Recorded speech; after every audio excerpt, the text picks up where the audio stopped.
না, অসুবিধা নাই। সেটা যদি তাদের সেই ধরনের ইয়া না থাকে তাহলে আমি এটা চেষ্টা করব আপনাদেরকে প্রোভাইড করার জন্য। বাট হোয়াটসঅ্যাপ গ্রুপে আমি লিঙ্কটা দিয়ে দেবো, সেখান থেকে আপনারা ডাউনলোড করে নেবেন। এটা আমি আমার যে ইউটিউবের যে চ্যানেল আছে সেখানে আপলোড করে দিব, সেখান থেকে আপনারা ডাউনলোড করে নিয়ে দেখতে পারবেন, কোনো সমস্যা নেই। আচ্ছা, এখানে দেখেন গুগল ড্রাইভের লিঙ্কটাকে যদি আমরা এখানে ক্লিক করি, সরাসরি আমরা কি হবে এই লিঙ্কে প্রবেশ করবো। এখানে দেখবেন যে অনেকগুলো ফাইল আছে, কোনো ফাইলে আপনাদের কিছু করার দরকার নেই। সরাসরি দেখেন এখান থেকে রাইট বাটন, মানে আরেকটা জিনিস, আপনাদের প্রত্যেকটাকে কিন্তু বেসিক কম্পিউটার স্কিল থাকতে হবে এবং টেক সেভি হতে হবে। এখানে ডাউনলোডের একটা অপশান আছে, পুরো একটা ফোল্ডার ডাউনলোড হয়ে যাবে, ঠিক আছে? এসএপি GUI 760, এটা ডাউনলোড হতে যতটুকু যার যার কম্পিউটারের ক্যাপাসিটির উপর ডিপেন্ড করতেছে, এটাকে সময় লাগবে। তাহলে ডাউনলোড হয়ে যাওয়ার পরে এটা সফটওয়্যার কীভাবে সেট আপ করে সেটা আমি আপনাদেরকে দেখা দেবো, এবং সেট আপের একটা ভিডিও যেটা আছে সেটাও আমি আপনাদের কাছে শেয়ার করে দিচ্ছি। সেটা দেখে দেখে আপনারা নিজেরাও সেট আপ করতে পারবেন, বাট আমিও চেষ্টা করব সেটা অ্যালাউ করার জন্য। আমি দেখা দেওয়ার জন্য কীভাবে পাবেন অলরেডি আমি দিয়ে দিয়েছি, আপনারা পেয়ে যাবেন।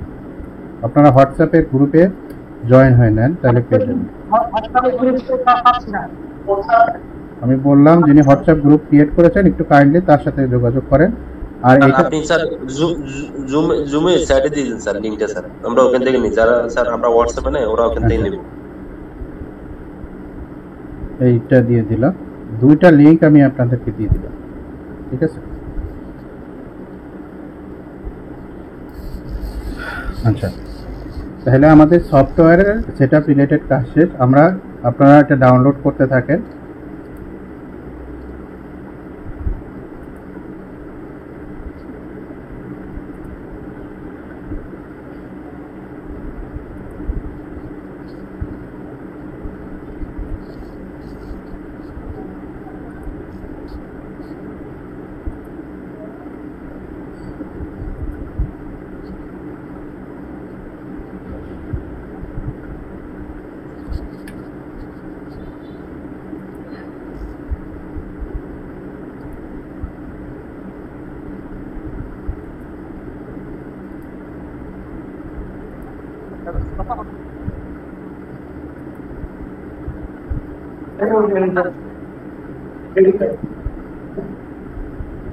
আমার মনে হয় আপনারা লিঙ্কগুলো পেয়ে গেছেন। যাই হোক,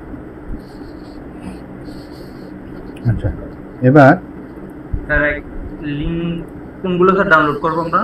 আমি দেখাই দিচ্ছি অলরেডি। আরেকটা জিনিস হচ্ছে কি, আপনারা এখানে 6-700 আছে পার্টিসিপেন্ট আছেন, সবার কথা বা শোনা যদি আমি শুনি তাহলে আমি আসলে আপনাদেরকে কিছু শেখাতে পারবো না।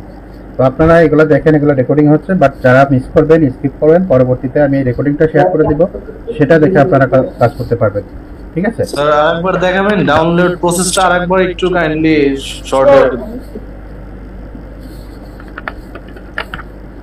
এখানে আমি বলেছি যে আপনারা সবাই মিউট করে দেন, তাইলে আর এই ঝামেলাটা থাকবে না।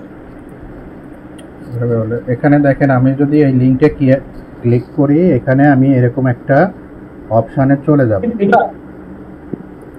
এইখানে GUI 760 গেলে এখানে ডাউনলোডের অপশান আছে। এগুলো তো আপনাদের জানার কথা যারা গুগল ড্রাইভ ইউজ করে। ওকে, আমার মনে হয় সবাই কম বেশি গুগল ড্রাইভ ইউজ করে। সেকেন্ড লিংকে অ্যাক্সেস রিকোয়েস্ট চাচ্ছে। আচ্ছা, সেকেন্ড লিঙ্কটা অ্যাক্সেস রিকোয়েস্ট আছে। এখন সবাইকে অ্যাক্সেস দিতে গেলে আমি আর ক্লাস করতে পারবো না, আমি এখানে দেখাই দেবো কোনো সমস্যা নেই।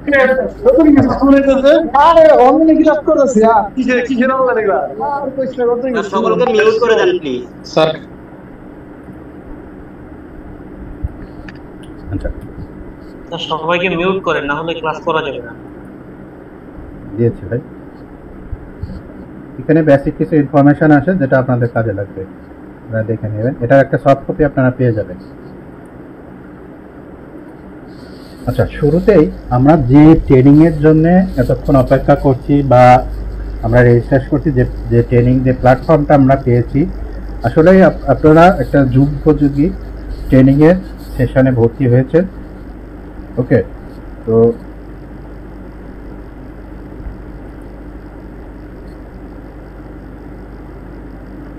আপনাকে শুনতে পাচ্ছি না। এখন শুনতে পাচ্ছেন? জি স্যার। ওকে, আচ্ছা, আমরা শুরুতেই বলছি যে এসএপি নিয়ে আমরা এতক্ষণ কথাবার্তা বলছিলাম।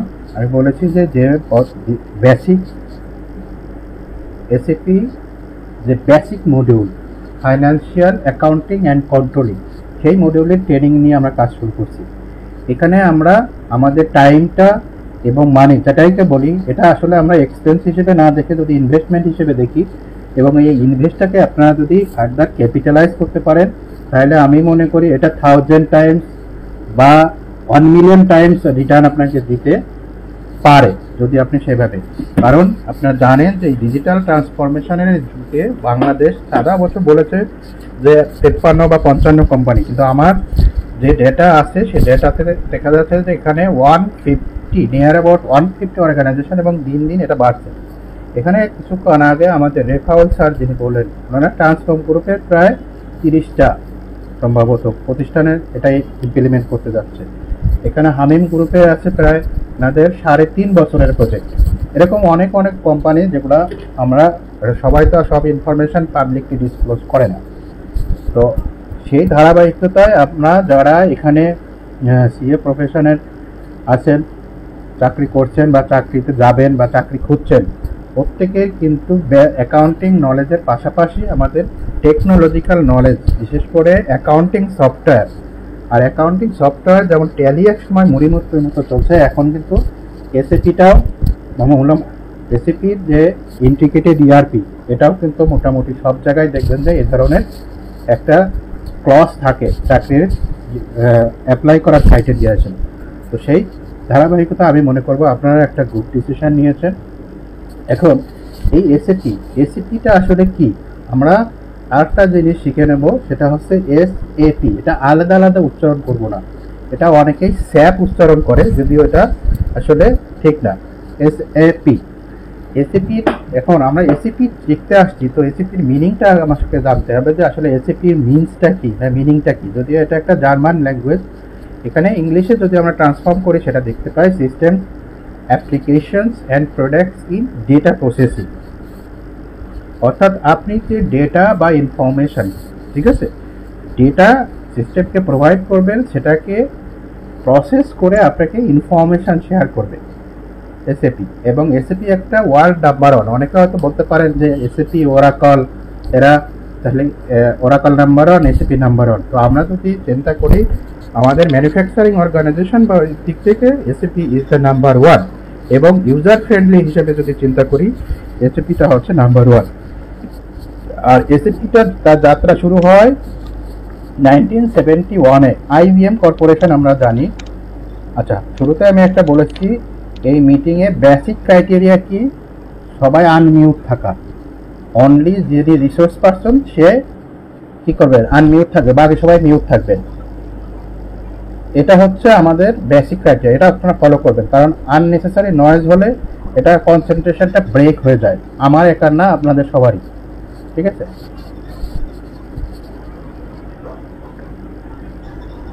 কারণ এখানে বারবার আনমিউট করা মুশকিল।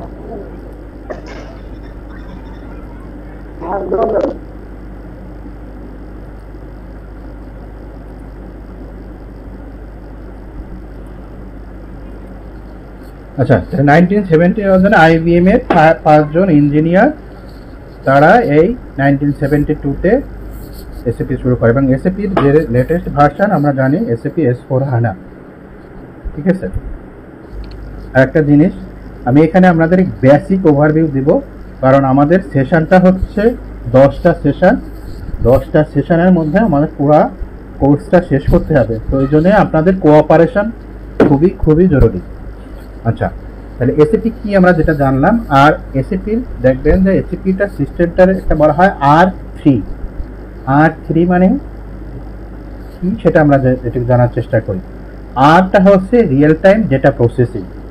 এখন রিয়েল টাইম ডেটা প্রসেসিং বলতে আমরা কি বুঝি, যদি এখানে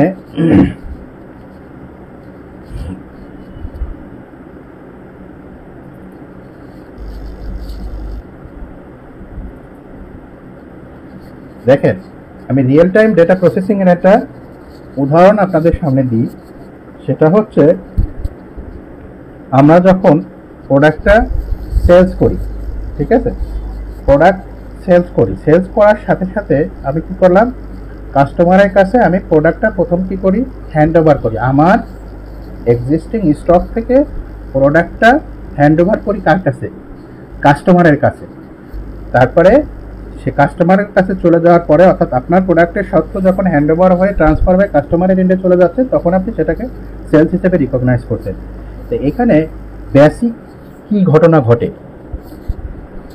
দুইটা ঘটনা ঘটে এখানে। আমি যদি আমার জার্নালের কথা চিন্তা করি, 1 নম্বরে একটা জার্নাল হয়, যে জার্নালটা কি, অর্থাৎ যখন আমি আমাদের প্রোডাক্টটা আমি আমার সেলস থেকে কাস্টমারের এন্ডে হ্যান্ড ওভার করলাম, তাহলে প্রথম জার্নালটা কি হচ্ছে বলতে পারবেন কেউ?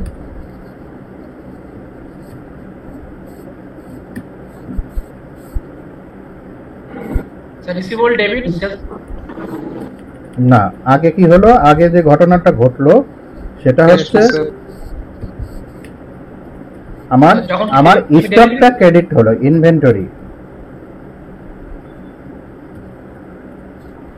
ইনভেন্টরি ক্রেডিট হলো, তাহলে ডেবিট হবে কে? Cost of goods sold. হ্যাঁ, এখানে দেখেন ইনভেন্টরি ডেবিট হলো, cost of goods sold credit হলো। ওকে, এখন cost of goods sold debit, inventory credit, আমার প্রোডাক্টের ইনভেন্টরি ট্রানজাকশন হলো। পাশাপাশি একেবারে উইদিন ন্যানো সেকেন্ডের মধ্যে যখন আমি বিলিংটা কমপ্লিট করব, তখন আর একটা ট্রানজাকশন হয়, সেটা হচ্ছে ডেবিট হচ্ছে এআর,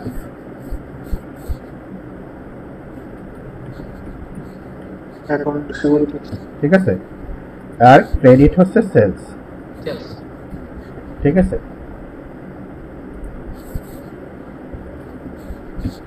এই তো ঘটনা ঘটে। এখন আমি রিয়েল টাইমে, এর সাথে রিয়েল টাইমে কি সম্ভব, দেখেন কস্ট অফ গুডস সোল্ড হবে, আমার ইনভেন্টরিটা কি হবে, কস্ট প্রাইসে, রাইট? ধরেন আমার এইটা ইনভেন্টরি একটা সেল করলাম 50 টাকা, এটার ভ্যালু হলো 50 টাকা। একটা ইনভেন্টরির কস্ট প্রাইস যেটা আমার স্টকে আছে, স্টকে কোন রেটে থাকে, কস্ট প্রাইসে থাকে, তাহলে কস্ট প্রাইসেই সেটা কি হবে, কনজামশন হবে, সিওজিএসটা তো কস্ট প্রাইসেই হবে। তাহলে ইনভেন্টরি ক্রেডিট হলো 50 টাকা, আবার সিওজিএস হলো 50 টাকা। আমি কি এই প্রোডাক্টটা 50 টাকায় সেল করব? না, এটা আমি কাস্টমারের কাছে 80 টাকায় সেলস করতেছি। আমার রিসিভেবল হচ্ছে 80 টাকা, সেলস হচ্ছে 80 টাকা, বাকি 30 টাকা কি আমার গ্রস প্রফিট, রাইট? তাহলে দেখেন এই ঘটনাটা ঘটতেছে কিসে, কিন্তু এটা যদি এটা ইন্টিগ্রেটেড সফটওয়্যার না হয়ে একটা লোকাল কাস্টমাইজ সফটওয়্যার হতো, তাহলে কি হতো, এই কস্ট অফ গুডস সোল্ডটা আমাকে অন্যভাবে আলাদাভাবে ম্যানুয়াল ক্যালকুলেশন করে হয়তো জার্নাল বা অন্য কোনো ওয়েতে ট্রানজ্যাকশন করতে হতো, কেমন?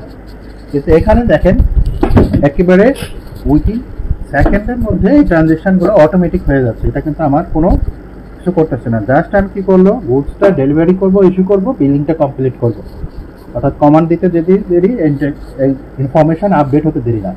এটার সাথে রিয়েল টাইম কি হলো ইনফরমেশন, দেখেন আমরা এখানে বিজনেসে যারা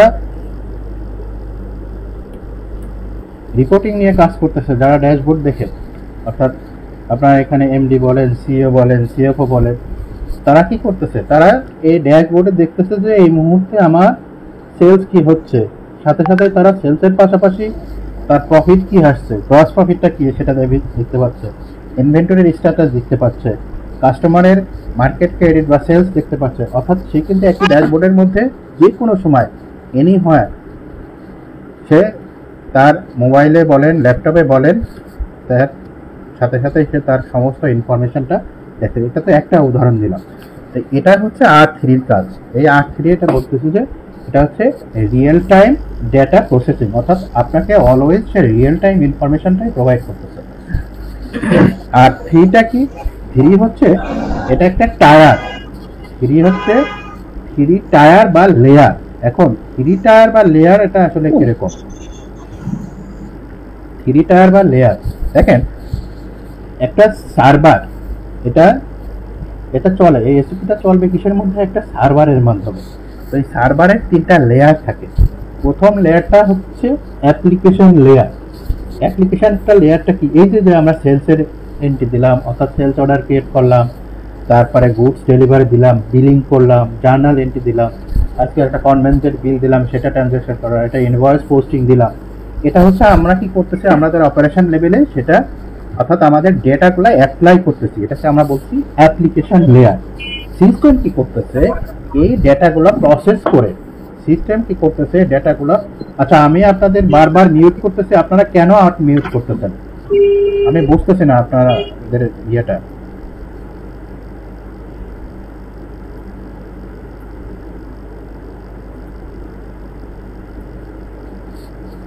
আচ্ছা, কোথায় ছিলাম, ডেটা। তাহলে আমরা যে রেগুলার যে ডে টু ডে অপারেশন করছি, ট্রানজেকশন করছি, সেটা হচ্ছে আমার অ্যাপ্লিকেশন লেয়ার। এখন যখন আমি ডেটাগুলো অ্যাপ্লাই করলাম সিস্টেমে, সিস্টেম কি করতেছে, সমস্ত ডেটা প্রসেসিং, আমরা শুরুতে এসএপি ডেফিনেশনে কিন্তু জেনে এসেছি কি সিস্টেম অ্যাপ্লিকেশন ডেটা প্রসেসিং, তাই না? ডেটা প্রসেসিং করে সিস্টেম কি করতেছে, আমাকে প্রেজেন্ট করতেছে। কি প্রেজেন্ট করতেছে, এই মুহূর্তে আমার ইনভেন্টরি স্ট্যাটাস, এই মুহূর্তে আমার সেলস, এই মুহূর্তে রিসিভেবল, এই মুহূর্তে আমার গ্রস প্রফিট, নেট প্রফিট, এই যে ইনফরমেশন আপনাকে শেয়ার করতেছে, এটাকে বলতেছে আমার প্রেজেন্টেশন লেয়ার। আর এই সমস্ত ইনফরমেশন কোথাও না কোথাও একটা জায়গায় স্টোর হচ্ছে, সেভ হচ্ছে, সেটা আমার ক্লাউডে হতে পারে, অন প্রিমাইজে হতে পারে, অর্থাৎ আমার সার্ভারটা আমার যেখানে রাখা হচ্ছে সেখানে সেই ডেটাগুলো সেখানে জমা হচ্ছে। আমরা এন্ট্রি দিচ্ছি, এই ডেটাগুলোকে হারায় যাচ্ছে না, ডেটাবেসগুলো এখানে এটা স্টোর হচ্ছে, এটাকে বলছি আমরা ডেটাবেস লেয়ার। তাহলে আমরা এসএপি কি জানলাম, এসএপির যে স্ট্রাকচারটা জানলাম, যেটাকে বলতেছে R3, এসএপি ERP R3। আর ইআরপিটার মানে হচ্ছে কি, এন্টারপ্রাইজ রিসোর্স প্ল্যানিং। ও এসএপি একটা integrated ERP, integrated sophisticated robust ERP। এরকম ইন্টিগ্রেটেড সফটওয়্যার আপনারা দেখবেন যে লোকালি বা অন্য অন্য, যেমন ট্যালি যারা ইউজ করেন, ট্যালি হয়তো বললেন যে ট্যালি ERP, ট্যালি কিন্তু এসএপির ধারের কাছেও না, যে এটা ইন্টিগ্রেটেড ইনফরমেশন আপনাকে দেবে। আমরা এটার অপারেশনটা দেখলেই বুঝতে পারবো। আচ্ছা, এবার আসেন এসএপির মডিউলগুলা, বেসিক মডিউল যেগুলো কমনলি মোস্ট পপুলার মডিউলগুলো আমি আপনাদের সাথে শেয়ার করতেছি, যেগুলো ফ্রিকুয়েন্টলি ইউজ হয়। হ্যাঁ, এর মধ্যে প্রথম যেটা আমরা বলছি, যেটা নিয়ে আমরা কাজ করব, FI financial accounting, CO controlling accounting বা ম্যানেজমেন্ট অ্যাকাউন্টিং।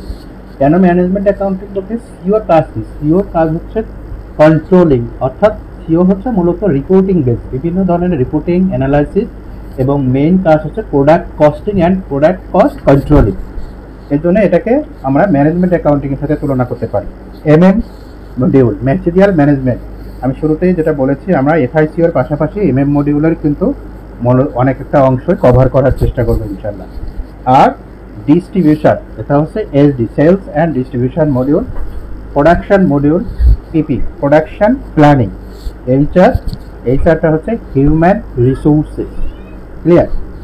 এছাড়া আছে কিউএম, কোয়ালিটি ম্যানেজমেন্ট, বা একটা প্রায় 24-25টা মডিউলের মতো আছে। বেসিক মডিউলগুলো যেগুলো কমনলি ইউজ হয়, যেমন ম্যানুফ্যাকচারিং অর্গানাইজেশন, তাদের এটিপি মডিউল দরকার আছে, কিন্তু যারা ট্রেডিং অর্গানাইজেশন তাদের কিন্তু প্রোডাকশন প্ল্যানিং মডিউল দরকার নেই। আর এইচআর মডিউলের কথা যদি বলি, এসএপি কিন্তু এইচআর এর একটা লিমিটেড ভার্সন ইউজ হয়। কেন ইউজ হয়, কারণ এইচআর মডিউলটা আমরা আসলে যার মতো করে সেই ইউজ করি, কারণ এইচআর এর সাথে আমার অ্যাটেন্ডেন্স, আমার এই ইন আউট এক্সিট অনেক কিছু যুক্ত থাকে, যেজন্য আমরা আসলে লোকাল কাস্টমাইজগুলাই বেশি প্রেফার করি। এজন্য এসএপি এইচআর মডিউলে কিন্তু বেসিক কিছু রাখছে, এইচআর মডিউলটা অত ভাস্ট না, ঠিক আছে?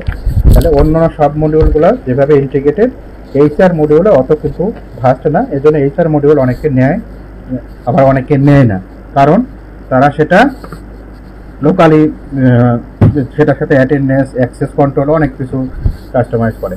পিএফ বা আনুষঙ্গিক যেগুলো থাকে তাদের, অর্থাৎ এমপ্লয়ি বেনিফিটসের অনেক জিনিসই এইচআর মডিউলের মাধ্যমে কাজ করে, যেটা এসএপিতে আসলে অ্যাভেলেবেল না।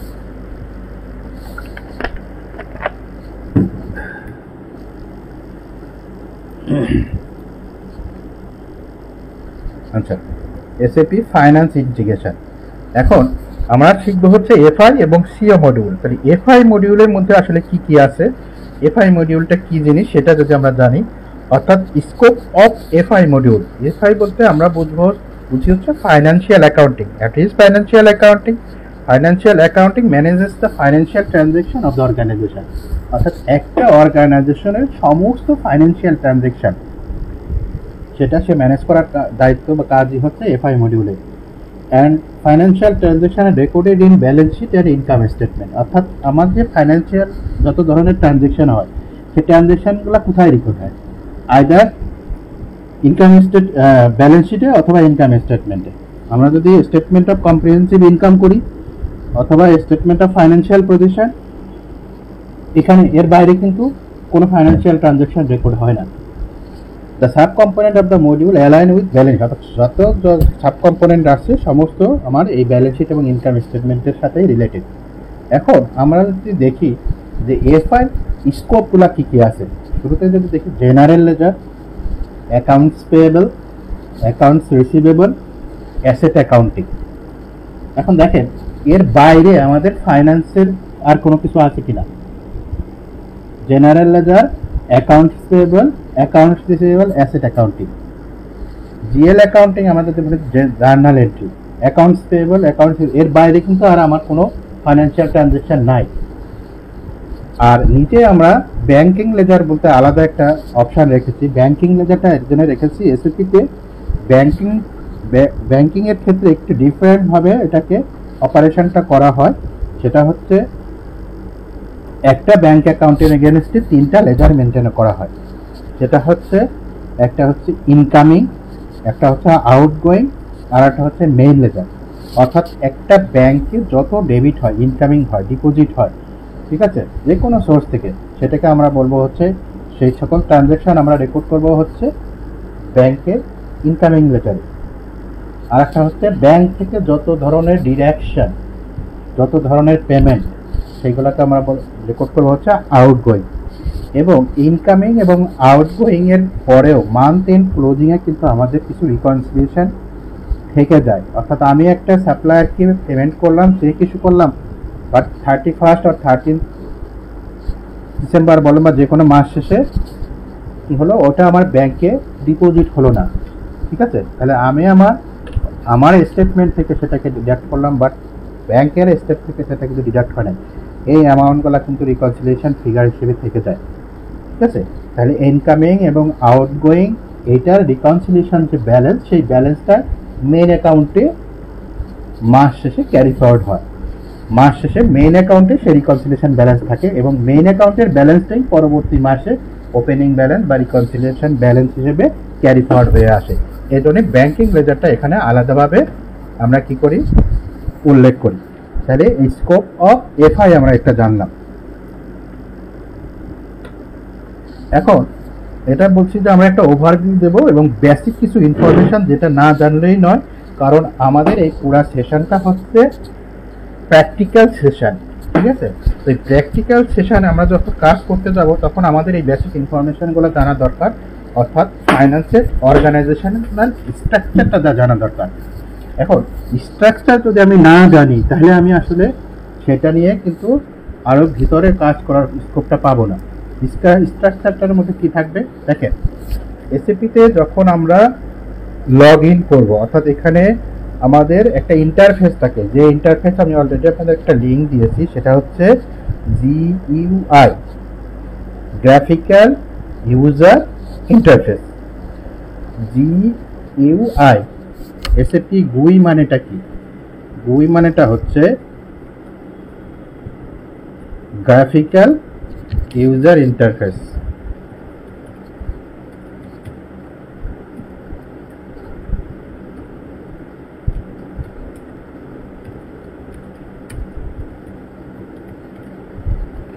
গ্রাফিক্যাল ইউজার ইন্টারফেস, যেটাকে এসএপি GUI। তখন ওই ইউজার ইন্টারফেসের মাধ্যমে আমরা কি করবো, ওই সফটওয়্যারে অ্যাক্সেস নিব। সফটওয়্যারে অ্যাক্সেস নেওয়ার পরে আমাদের প্রথম যে কাজটা হবে, দেখবেন এখানে একটা ক্লায়েন্ট আইডি দেওয়া থাকে। ক্লায়েন্টটা হচ্ছে আপনার এই সিস্টেমের একটা আইডেন্টিফিকেশন। এটা আসলে আচ্ছা, আর একটা জিনিস একটু ক্লিয়ার করে রাখি, এসএপির দুইটা কোর্স আছে, একটা হচ্ছে অপারেশনাল কোর্স আর একটা হচ্ছে কনফিগারেশন কোর্স। আমরা যেটা শিখতেছি সেটা অপারেশনাল, নট কনফিগারেশন। কনফিগারেশনের কোর্স থেকে 4 থেকে 6 মাস সময় লাগে। অর্থাৎ একটা অপারেশনাল কি আর কনফিগারেশনগুলি সেটাও একটু আমি আপনাদেরকে ক্লিয়ার করি। সেটা হচ্ছে দেখেন, এখানে আমাদের একটা সিস্টেম, স্ট্রাকচার্ড সিস্টেম আছে, রেডি সিস্টেম।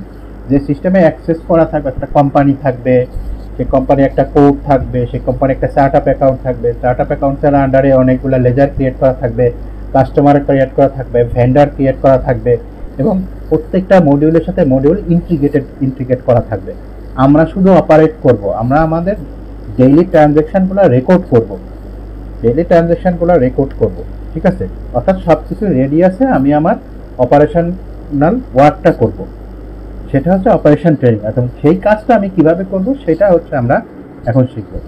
এখন আপনি যদি বলেন তাহলে এখানে কোম্পানি কোড একটা যে বানালাম সেটা কিভাবে বানায়, ইন্টিগ্রেশন অর্থাৎ এক একটা মডিউলের সাথে অ্যাকাউন্ট রিসিভেবলের সাথে এফআই, অর্থাৎ এফআইয়ের সাথে এমএম, এফআইয়ের সাথে এমএন, এসডি, এফআইয়ের সাথে পিপি, কিউএল বা অন্যান্য মডিউলগুলো কিভাবে ইন্টিগ্রেট করে, এখানে ভেন্ডর কিভাবে ক্রিয়েট করে, লেজার কিভাবে ক্রিয়েট করে, চার্ট অফ অ্যাকাউন্ট কিভাবে ক্রিয়েট করে, কাস্টমার ক্রিয়েট করে, অর্থাৎ এই ট্রানজ্যাকশনটা আমি যে দিব, এই জার্নালটা আমার কোন লেজারে পোস্টিং হবে, ব্যালেন্স শিটের মধ্যে কি কি লেজার ইন্টিগ্রেট থাকবে, ইনকাম স্টেটমেন্টের মধ্যে কি কি, এই যে স্ট্রাকচার, হ্যাঁ, অর্থাৎ এই যে ডিজাইন, হ্যাঁ, এখন এই ডিজাইনটাকে বলা হচ্ছে যেটা অর্থাৎ কনফিগারেশন ট্রেনিং, অর্থাৎ সিস্টেমটা কনফিগার করা।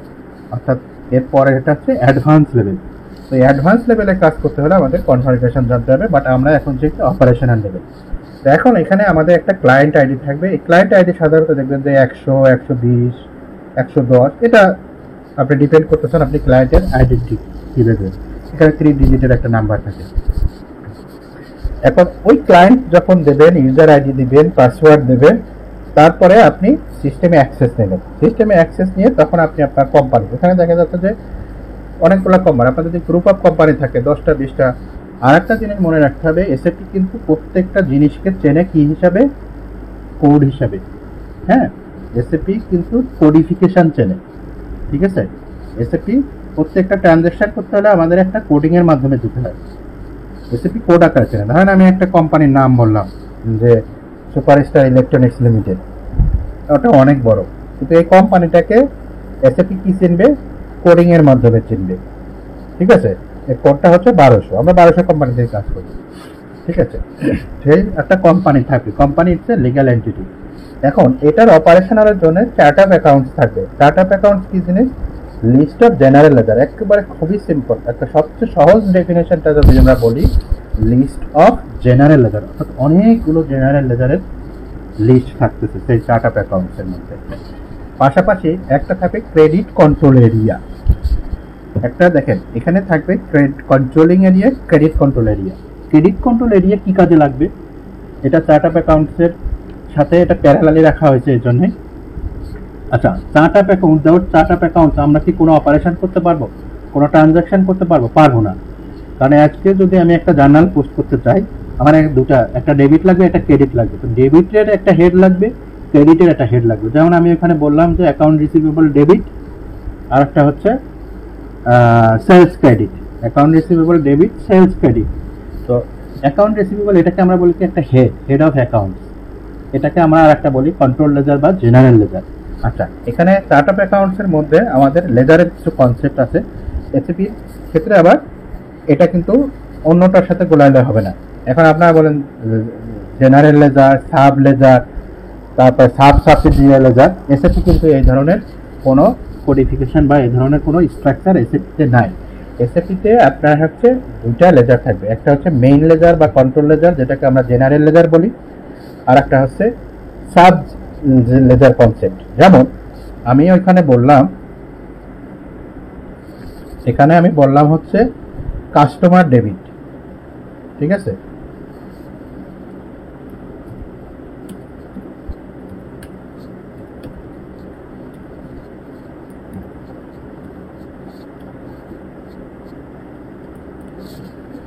আচ্ছা, এখানে 3টা জিনিস দেখেন। AR, account receivable. Account receivable আমরা যখন ব্যালেন্স শিটে দেখি, ব্যালেন্স শিটে অ্যাকাউন্ট রিসিভেবল নামে একটা লেজার থাকে। সেই লেজারের মধ্যে আমার কি অ্যাকাউন্ট রিসিভেবলের ব্যালেন্সটা শো করে। কিন্তু অ্যাকাউন্ট রিসিভেবল কি আমরা কখনো এন্ট্রি দেই? আমরা এন্ট্রি দেই হচ্ছে ইন্ডিভিজুয়াল কাস্টমারে। ইন্ডিভিজুয়াল কাস্টমারের আমরা সেলস করি, কারণ এখানে আমার 100টা 500টা 1000টা কাস্টমার থাকতে পারে। ওই কাস্টমারের যত ট্রানজ্যাকশন ওইটা কি হয়, কিউমুলেটেড হয় হচ্ছে অ্যাকাউন্ট রিসিভেবল। সেম হচ্ছে সাপ্লায়ার বা ভেন্ডরের সমস্ত ট্রানজ্যাকশন অ্যাকুমুলেটেড হয় কোথায়? অ্যাকাউন্টস পেয়েবলে। তাহলে এই কাস্টমার এবং ভেন্ডর এই লেজারকে বলবো হচ্ছে আমরা সাব লেজার। আবার বলি কাস্টমার, ভেন্ডর, আর একটা বলি অ্যাসেট। আচ্ছা, অ্যাসেটটা আমরা কেন বলতেছি? এসএপিতে অ্যাসেটের ফিচারগুলো বা অ্যাসেট মডিউলটা এত সুন্দরভাবে সাজানো আছে যে আপনি আজকে একটা অ্যাসেট ক্যাপিটালাইজ থেকে শুরু করে তার আপনি যদি সেটা রিটায়ারমেন্ট না করেন বা স্ক্র্যাপ না করার পর্যন্ত পুরো হিস্ট্রি কিন্তু এসএপিতে রেকর্ড থাকছে। এবং প্রত্যেকটা অ্যাসেটের তার জন্ম বৃত্তান্ত বা মৃত্যু পর্যন্ত যত ইনফরমেশন ইকুয়াল। এটা এখন আপনার কোম্পানিতে যদি 1000 ল্যাপটপ থাকে, 1000 ল্যাপটপের আলাদা আলাদা লেজার পাবেন, আপনি ইনফরমেশন পাবেন। 1000 মেশিনারি থাকে বা 1 লাখ অ্যাসেট থাকে, সব মিলে প্রত্যেকটা 1 লাখের আলাদা আলাদা হিস্ট্রি কিন্তু আপনি পাবেন। তো এই জন্যই প্রত্যেকটা অ্যাসেট আলাদা আলাদাভাবে এখানে একটা লেজার আকারে থাকে। এই জন্য আমরা বলবো asset, accounts payable, accounts receivable, এই তিনটা জিনিসকে আমরা বলবো সাব লেজার কনসেপ্ট। তাহলে এখানে দুটা কনসেপ্ট, একটা হচ্ছে সাব লেজার কনসেপ্ট আর একটা হচ্ছে মেইন লেজার বা কন্ট্রোল লেজার বা জেনারেল লেজার কনসেপ্ট। তাহলে এই তিনটা বাদ দিয়ে অর্থাৎ accounts receivable that means customer, accounts payable that means vendor, asset accounting that's mean কি অ্যাসেট, ইন্ডিভিজুয়াল অ্যাসেট, এই তিনটা বাদে বাকি যা আছে সব হচ্ছে আমার জেনারেল লেজার বা মেইন লেজার বা কন্ট্রোল লেজার, যেটা আপনারা বলেন।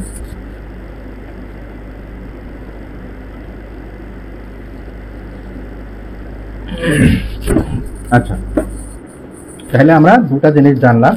আমার চার্ট অফ অ্যাকাউন্টসের মধ্যে দুটা থাকবে, একটা হচ্ছে জেনারেল লেজার, একটা হচ্ছে সাব লেজার। সাব লেজার হচ্ছে তিনটা আর বাকি সব হচ্ছে আমার জেনারেল লেজার। আচ্ছা, ক্রেডিট কন্ট্রোল এরিয়াতে যদি আমরা আসি, ক্রেডিট কন্ট্রোল এরিয়া দেখেন, আমরা ক্রেডিট কন্ট্রোল এরিয়াটা অ্যাপ্লাই করি মূলত কাস্টমারের ক্ষেত্রে। হ্যাঁ, কারণ কাস্টমারের কাছে আমরা বাকিতে ক্রেডিট সেলস করি, ঠিক আছে? তো এখন একটা কাস্টমারের সাথে যখন আমার এগ্রিমেন্ট হয় বা ডিলারশিপ বা যে কোনো ওয়েতে এগ্রিমেন্ট হয় যে সারা মাসে তুমি 20 লাখ টাকা পর্যন্ত ক্রেডিট অ্যাভেল করতে পারবা, but at the end of month you have to pay all dues. আপনাকে কি করতে হবে? মাস শেষে সমস্ত ডিউটা পরিশোধ করে দিতে হবে, ঠিক আছে?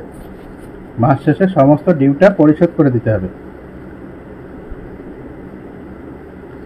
আচ্ছা, আপনারা যারা হ্যান্ড রেজ করেছেন, আমি চেষ্টা করব আমার এই সেশনের শেষে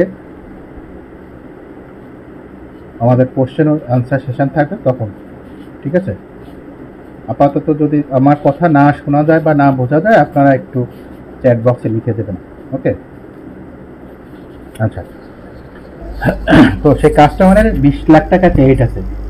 এখন এরকম কাস্টমার আপনার কয়েকশো বা কয়েক হাজার থাকতে পারে। তো আমরা যখন সেলস করতেছি, অর্ডার নিচ্ছি, তো এখন এটাকে আমাদেরকে মেনটেন করা সম্ভব নাকি যে কোন কাস্টমারের এখন কত টাকা বাকি আছে আর কত টাকা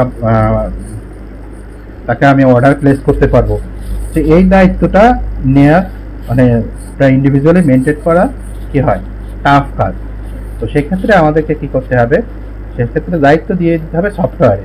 আর এই সফটওয়্যারের এই দায়িত্বটা পালন করে হচ্ছে ক্রেডিট কন্ট্রোল এরিয়া, অর্থাৎ যেটা সে কি করে কাস্টমারের ক্রেডিটটা কন্ট্রোল করে। যখনই সিস্টেম দেখা যাচ্ছে তার ক্রেডিট লিমিট সেট করা আছে যে 20 লাখ টাকা, যখন সে 20 লাখ 1 টাকা সেলস অর্ডার প্লেস করবে, সাথে সাথে সে সেলস অর্ডারটা ব্লক করে দেবে যে না, এটা প্রসেস করা সম্ভব না।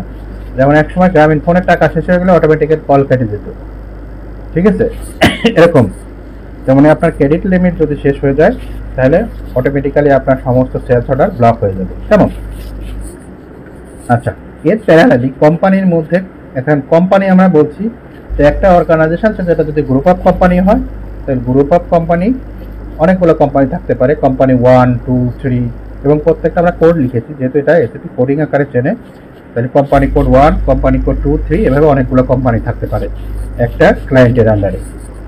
আর যদি সেটা ম্যানুফ্যাকচারিং অর্গানাইজেশন হয় তাহলে সেই অর্গানাইজেশন প্রত্যেকটা কোম্পানি, এই কোম্পানি ধরেন এই কোম্পানিটা যদি সেটা ম্যানুফ্যাকচারিং কনসার্ন হয় তাহলে সেটা কি হবে, প্লান্ট থাকতে পারে। প্লান্ট কোথায়, ফ্যাক্টরিকে বোঝাচ্ছে প্লান্ট। আর যদি শেষের ট্রেডিং বিজনেস হয় তাহলে সেটা বিজনেস এরিয়া। যেমন যদি সে একটা অর্গানাইজেশন আছে, তার ঢাকা ব্রাঞ্চ অফিস আছে, চিটাগাং আছে, রাজশাহী, খুলনা আছে, বিভিন্ন জায়গা থেকে সে ব্যবসা পরিচালনা করে। বাট আপনি চাইছেন যে প্রত্যেকটা জায়গার আলাদা আলাদাভাবে সেটাকে ট্র্যাক করতে বা আলাদা আলাদাভাবে মনিটর করতে, সেটা কিন্তু আপনি বিজনেস এরিয়ার মাধ্যমে করতে পারেন। আর ম্যানুফ্যাকচারিং অর্গানাইজেশন হলে যেমন আপনার বিভিন্ন জায়গা যেখানে আপনার প্রোডাকশন হচ্ছে, প্লান্ট অর্থাৎ ফ্যাক্টরি, একটা ফ্যাক্টরি থাকতে পারে, দুটা ফ্যাক্টরি থাকতে পারে, সেই ফ্যাক্টরিগুলো অপারেশন এখানে কোম্পানি কোডের আন্ডারে ট্যাক্স থাকবে, অর্থাৎ কোম্পানি কোডের সাথে এগুলো ট্যাক্স থাকবে। এই হচ্ছে আমার FI structure, FI organization structure. আচ্ছা, এরপরে আসেন আমরা ফাইন্যান্সিয়াল অ্যাকাউন্টিং অর্গানাইজেশন স্ট্রাকচার জানি। আরেকটা জিনিস যেটা আমরা জানি, আমরা ফিসকাল ইয়ার কি সবাই জানি যে ফিসকাল ইয়ারটা হচ্ছে 12 মাসের একটা 12 মাসের একটা পিরিয়ড। এখানে প্রত্যেকটা মাসকে আমরা এক একটা পিরিয়ড হিসেবে চিন্তা করব। 12 মাসে 12টা পিরিয়ড। আচ্ছা, এবার আসি এসএপির কিছু বেসিক কনসেপ্ট আছে, সেটা হচ্ছে সেটা প্রত্যেকটা মাসকে আমরা এক একটা পিরিয়ড হিসেবে ট্রিট করব, এবং এর পাশাপাশি আরও 4টা স্পেশাল পিরিয়ড, আপনি ম্যাক্সিমাম 4টা স্পেশাল পিরিয়ড, অর্থাৎ টোটাল 16টা। আসলে মাস তো 12টা, মাস তো আর কখনো 16টা হয় না, বাট পিরিয়ড হচ্ছে 16টা। 12 মাসে 12টা পিরিয়ড, 4টা স্পেশাল পিরিয়ড। 12 মাসে 12টা পিরিয়ড, 4টা স্পেশাল পিরিয়ড। এখন 4টা স্পেশাল পিরিয়ড থাকছে। এখন 4টা স্পেশাল পিরিয়ড কেন থাকছে, যখন আমার যেটা জুন মাস হয়ে যাচ্ছে, হ্যাঁ জুন মাস শেষ হয়ে যাচ্ছে, তাহলে নতুন আর একটা ফিসকাল ইয়ার এখানে চালু হয়ে যাচ্ছে। কেমন? তাহলে কি আমি আমার অপারেশন বন্ধ রাখবো? আমি তো আর ফাইন্যান্সিয়াল স্টেটমেন্ট ক্লোজ করতে পারতেছি না, কারণ এটা জুন ক্লোজ হবে, এটা অডিট হবে, অডিট হওয়ার পরে যখন অডিটের রিপোর্ট ফাইনাল হবে, দেন অর্থাৎ অনেকগুলো লিগ্যাল ক্রাইটেরিয়া ফুলফিল করতে হয়, যেটা করতে 2 থেকে 3 মাস বা 4 মাস সময় লাগতে পারে। এই জন্য 4টা স্পেশাল পিরিয়ড। এখন কেন স্পেশাল পিরিয়ড এখানে রাখা হয়েছে? যদি কোনো অডিট আপত্তি থাকে, যেটা আসলে আমরা কোনো রেকটিফাইং বা ক্লারিফাই বা কোনো রিভার্স বা কোনো কিছু অ্যাড ব্যাক করতে হয়, আমরা ওই স্পেশাল পিরিয়ড ইউজ করে করতে পারবো। বাট বাই দিস টাইম কিন্তু আমার রেগুলার আরও একটা ফিসকাল ইয়ার চালু হয়ে যাবে। তাহলে আমরা জানবো যে 12 মাসে 12টা পিরিয়ড এবং 4টা স্পেশাল পিরিয়ড এসএপিতে মেনটেন করা যায়। এই 12টা পিরিয়ডকে আমরা বলতেছি ফিসকাল ইয়ার। এখন ফিসকাল ইয়ার 2 ধরনের, হ্যাঁ ফিসকাল ইয়ার 2 ধরনের, এবং বাংলাদেশেও কিন্তু সেই 2 ধরনের ফিসকাল ইয়ার মেনটেন করা হয়। বাংলাদেশেও কিন্তু সেই ফিসকাল ইয়ার দুটা মেনটেন করা। যেমন বাংলাদেশে দেখেন একটা ফিসকাল ইয়ার আছে জুলাই থেকে শুরু হয়ে জুন, যেটা গভর্নমেন্ট ফলো করে, এবং অন্যান্য ব্যাংক এবং নন ব্যাংকিং ফাইন্যান্সিয়াল ইনস্টিটিউট ছাড়া বাকি সবাই সেটা ফলো করে। ঠিক আছে, যেটা হচ্ছে জুলাই থেকে শুরু হয়, অর্থাৎ একটা বছরে 6 মাস। ক্যালেন্ডার ইয়ার যদি মনে করি, একটা বছরে 6 মাস, অর্থাৎ 23 সালে 6 মাস, 24 সালে 6 মাস, এই 6 মাস মিলে একটা ফিসকাল ইয়ার হচ্ছে। ওকে, আচ্ছা, এখন আমরা আসলে কোনটা মেনটেন করব? হ্যাঁ, আমরা কোনটা মেনটেন, এটা আপনার ডিপেন্ড করতেছে আপনার অর্গানাইজেশনে যেটা ফলো করে, আপনার এসিপিতেও সেটা ফলো করবেন। ঠিক আছে, কিন্তু কথা হচ্ছে যে এটা ফিসকাল ইয়ার 2টা কেন হলো এবং 2টা এসএপিতে কিভাবে মেনটেন করতে হয়। এখন ফিসকাল ইয়ার কিন্তু এসএপিতে ক্যালেন্ডার ইয়ারকেই ফলো করতে হবে, অর্থাৎ ফিসকাল ইয়ার লিখতে হবে 2023, 2024। আচ্ছা, আর একটা ফিসকাল ইয়ার আছে যেটা জানুয়ারি থেকে শুরু হয়ে ডিসেম্বরে শেষ। তাহলে 2টা ফিসকাল ইয়ার কি জিনিস এসএপিতে? 2টা ফিসকাল, একটা হচ্ছে ইয়ার ডিপেন্ডেন্ট, অর্থাৎ সে কিন্তু ইয়ার বলতে আমি বলছি ক্যালেন্ডার ইয়ারকে।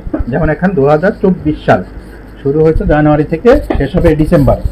তাহলে যে কোম্পানির ফিসকাল ইয়ার বা যে অর্গানাইজেশনের ফিসকাল ইয়ার জানুয়ারি থেকে শুরু হয় এবং ডিসেম্বরে শেষ হয়, সেটা হচ্ছে ইয়ার ডিপেন্ডেন্ট, অর্থাৎ সে ক্যালেন্ডার ইয়ারের উপর নির্ভরশীল, ক্যালেন্ডার ইয়ারের বাইরে সে যেতে পারবে না।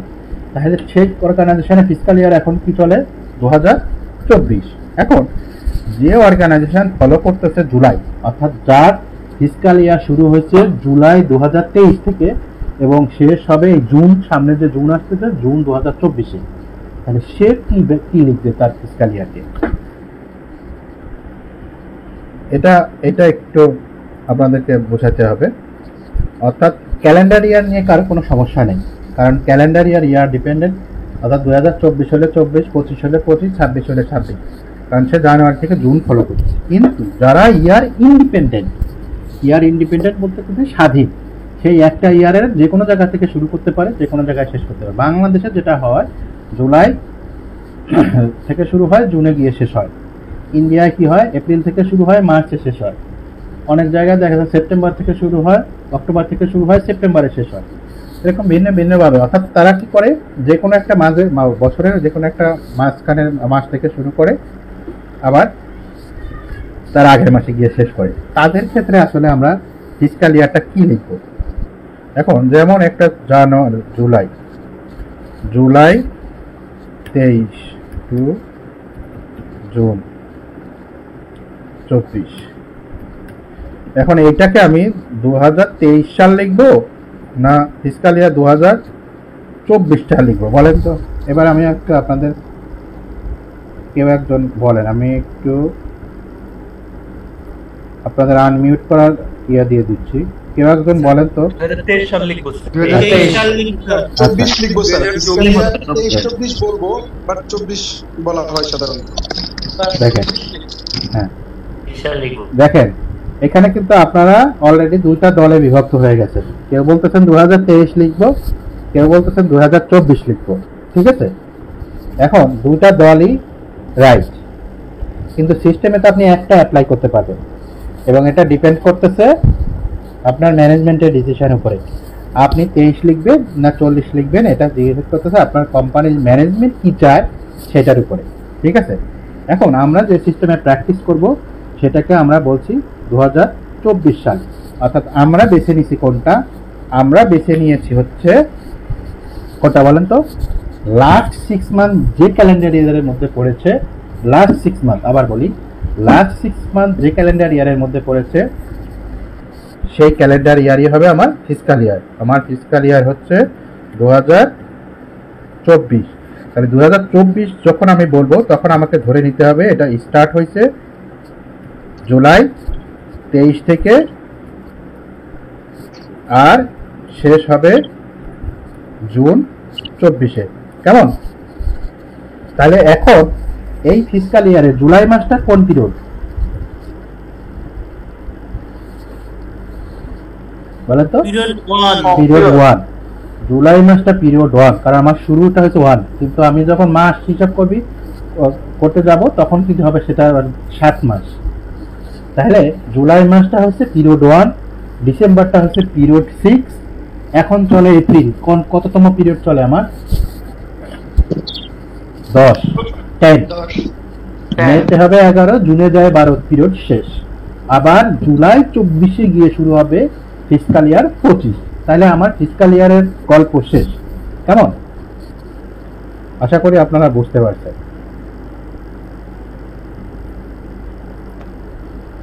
ফিসকাল ইয়ারের গল্প শেষ। এখানে এটাই বলা আছে, বিভিন্ন পিকচারের মাধ্যমে, অ্যানিমেশনের মাধ্যমে এখানে এটাই বলা আছে। ইয়ার ডিপেন্ডেন্ট আর একটা হচ্ছে ইয়ার ইন্ডিপেন্ডেন্ট।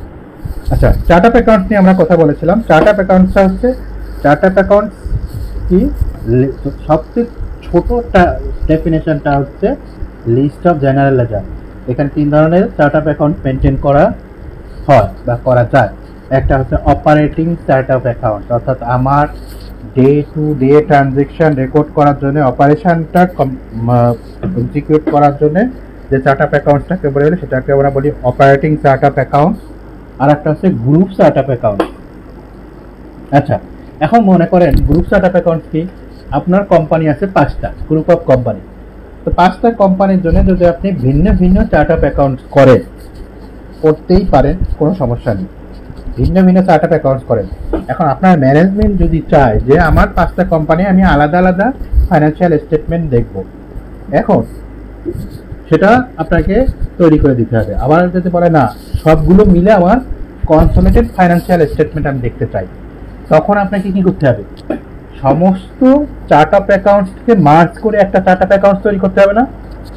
অর্থাৎ যে চার্ট অফ অ্যাকাউন্টসের মধ্যে, যেমন আমরা কি করি, আমরা এক্সেলে কি করি বলেন তো, একটা কলাম সিলেক্ট করে ডুপ্লিকেট সব রিমুভ করে দেই না? তাহলে এরকম 5টা চার্ট অফ অ্যাকাউন্টস একসাথে করে ডুপ্লিকেট রিমুভ করে দিলে যে যেটা থাকবে চার্ট অফ অ্যাকাউন্ট থাকবে সেটা হচ্ছে গ্রুপ চার্ট অফ অ্যাকাউন্ট। ওকে, অর্থাৎ আমরা কি করলাম, 5টা চার্ট অফ অ্যাকাউন্টস একসাথে কম্বাইন করে একটা চার্ট অফ অ্যাকাউন্ট তৈরি করা হয়, সেটাকে গ্রুপ চার্ট অফ অ্যাকাউন্ট, সেটার ইউজ হয় আমার গ্রুপের কনসোলিডেটেড রিপোর্টিং এর জন্য। এর বাইরে কান্ট্রি স্পেসিফিক একটা কান্ট্রি চার্ট অফ অ্যাকাউন্ট, যেমন আপনার মাল্টিন্যাশনাল কোম্পানির ভিন্ন ভিন্ন দেশে ভিন্ন ভিন্ন প্ল্যান থাকতে পারে বা বিজনেস অপারেশন থাকতে পারে। সেই অপারেশন পরিচালনা করার জন্য প্রত্যেকটা দেশেরই কিন্তু কিছু লিগ্যাল অব্লিগেশন বা বাইন্ডিংস থাকে। হ্যাঁ, সেই লিগ্যাল রিকোয়ারমেন্টস ফুলফিল করতে এখানে আপনার কিছু কি চার্ট অফ অ্যাকাউন্টসের মধ্যে কিছু অ্যাকাউন্টস অ্যাড ব্যাক করতে হয়।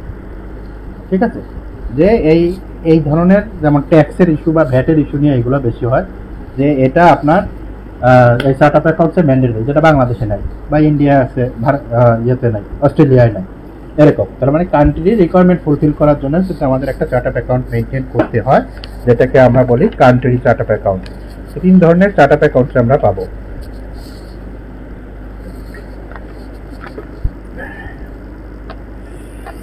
আচ্ছা, এবার ফাইন্যান্সিয়াল অ্যাকাউন্টিং গেলাম, এবার গেলাম হচ্ছে কন্ট্রোলিং, সিও। কন্ট্রোলিংকে আমরা বলেছি কন্ট্রোলিং বা ম্যানেজমেন্ট অ্যাকাউন্টিং। ঠিক আছে, দেখেন, the CO module supports the process of planning.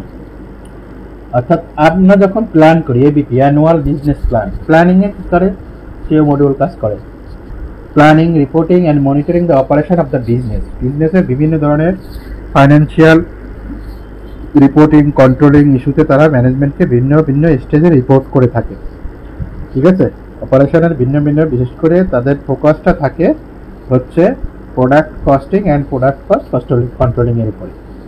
It involves around managing the cost and look toward the increasing profitability. অর্থাৎ এরা করে স্পেশালি কস্টকে লুক আফটার করে, আর কস্টে কিভাবে কন্ট্রোল করে প্রফিটেবিলিটি ইনক্রিজ করা যায় সেই দিকে তাদের ফোকাস থাকে। এখন এইগুলো করার জন্য তারা কিছু টুলস ইউজ করে, যেটাকে বলা হয় সিও মডিউলের টুলস। ঠিক আছে, সিও মডিউলের টুলস। এখানে সিও মডিউলের স্কোপ বা টুলস আমরা যেটি বলি, দেখেন এখানে সিও মডিউলের টুলস কি, একটা হচ্ছে cost elements, cost centre, profit centre, internal order, profitability analysis, product costing. কিছু কিছু জিনিস আপনাদের কাছে নতুন মনে হচ্ছে। প্রথম যদি আমরা বলি কস্ট এলিমেন্ট কি জিনিস, বাকিগুলো আপনারা জানেন, প্রফিট সেন্টার কি জানেন, ইন্টারনাল অর্ডারটা হয়তো আপনাদের কারো কাছে নতুন, অধিকাংশের ক্ষেত্রে নতুন বা কারো কাছে জানা থাকতে পারে। প্রফিটেবিলিটি অ্যানালাইসিস এটা আপনারা জানেন, প্রোডাক্ট কস্টিং জানেন। এখন কস্ট এলিমেন্টটা কি, এক কথা যদি বলি, যে এলিমেন্টস এর মাধ্যমে আমরা কস্ট ক্যাপচার করি, যে এলিমেন্ট কস্ট ক্যারি করে বা কস্ট ক্যাপচার আমরা করি, সেটাকে বলি কস্ট এলিমেন্ট। এখন কথা হলো, আমরা কিছুক্ষণ আগে শিখে আসছি চার্ট অফ অ্যাকাউন্টস এর মধ্যে কি থাকে, ভিন্ন ভিন্ন লেজার থাকে। এর মধ্যে একটা লেজার ধরেন স্যালারি অ্যান্ড অ্যালাউন্স, কনভেন্স। ঠিক আছে, এটা একটা লেজার। এখন স্যালারির মধ্যে আমরা কি রেকর্ড করি, কোম্পানির একটা এক্সপেন্স, স্যালারি এক্সপেন্সটা রেকর্ড করি। কনভেন্স এই লেজারের মধ্যে আমরা কি রেকর্ড করি, কনভেন্সের যে খরচ হয় সেটা রেকর্ড করি। ম্যাটেরিয়াল কনজাম্পশনের মধ্যে আমরা কি রেকর্ড করি, ম্যাটেরিয়ালের কস্ট হয়, কনজাম্পশনের ফলে যে ম্যাটেরিয়াল কস্ট অফ গুডস সোল্ডের মধ্যে যে ম্যাটেরিয়ালের কস্ট, এটা আমরা রেকর্ড করি। তাহলে আমরা কিন্তু সেটা বলতে কিছুক্ষণ আগে যদি কস্ট এলিমেন্টের ডেফিনেশনে বলেছি যে cost element carry the cost, অর্থাৎ যেটার মধ্যে আমরা কস্ট ক্যাপচার করি, তাহলে আমরা কি বলতে পারবো, ওই স্যালারি লেজার বা কনভেন্সের লেজার বা কস্ট অফ গুডস লেজার বা এই ধরনের খরচের যত লেজার আছে, এই লেজারকে আমরা কস্ট এলিমেন্ট হিসেবেও ট্রিট করতে পারি। এক কথায় যেটা আমরা কস্ট ক্যাপচার করি যে এলিমেন্টের মাধ্যমে, সেটাকে আমরা বলবো কস্ট এলিমেন্ট। এর বাদে আসেন কস্ট সেন্টার। এর বাদে আসেন cost centre. What is cost centre? অর্থাৎ দেখেন, আমরা যদি একটা অর্গানাইজেশনের কথা চিন্তা করি, অর্গানাইজেশনে ম্যানেজমেন্ট যদি সে ভিন্ন ভিন্ন ডিপার্টমেন্ট বা ভিন্ন ভিন্ন সেন্টারে বলে যে আমরা এটা কস্ট ক্যাপচার করতে চাই বা এটা কস্ট অ্যানালাইসিস করতে চাই। যেমন ধরেন আপনার প্রতিষ্ঠানের 5টা ডিপার্টমেন্ট আছে, finance, admin, supply chain, IT, sales marketing, 5টা ডিপার্টমেন্ট আছে। আপনার ম্যানেজমেন্ট আপনার কাছে রিপোর্ট চায় যে প্রত্যেকটা ডিপার্টমেন্টের কস্ট অ্যানালাইসিস আমি করতে চাই।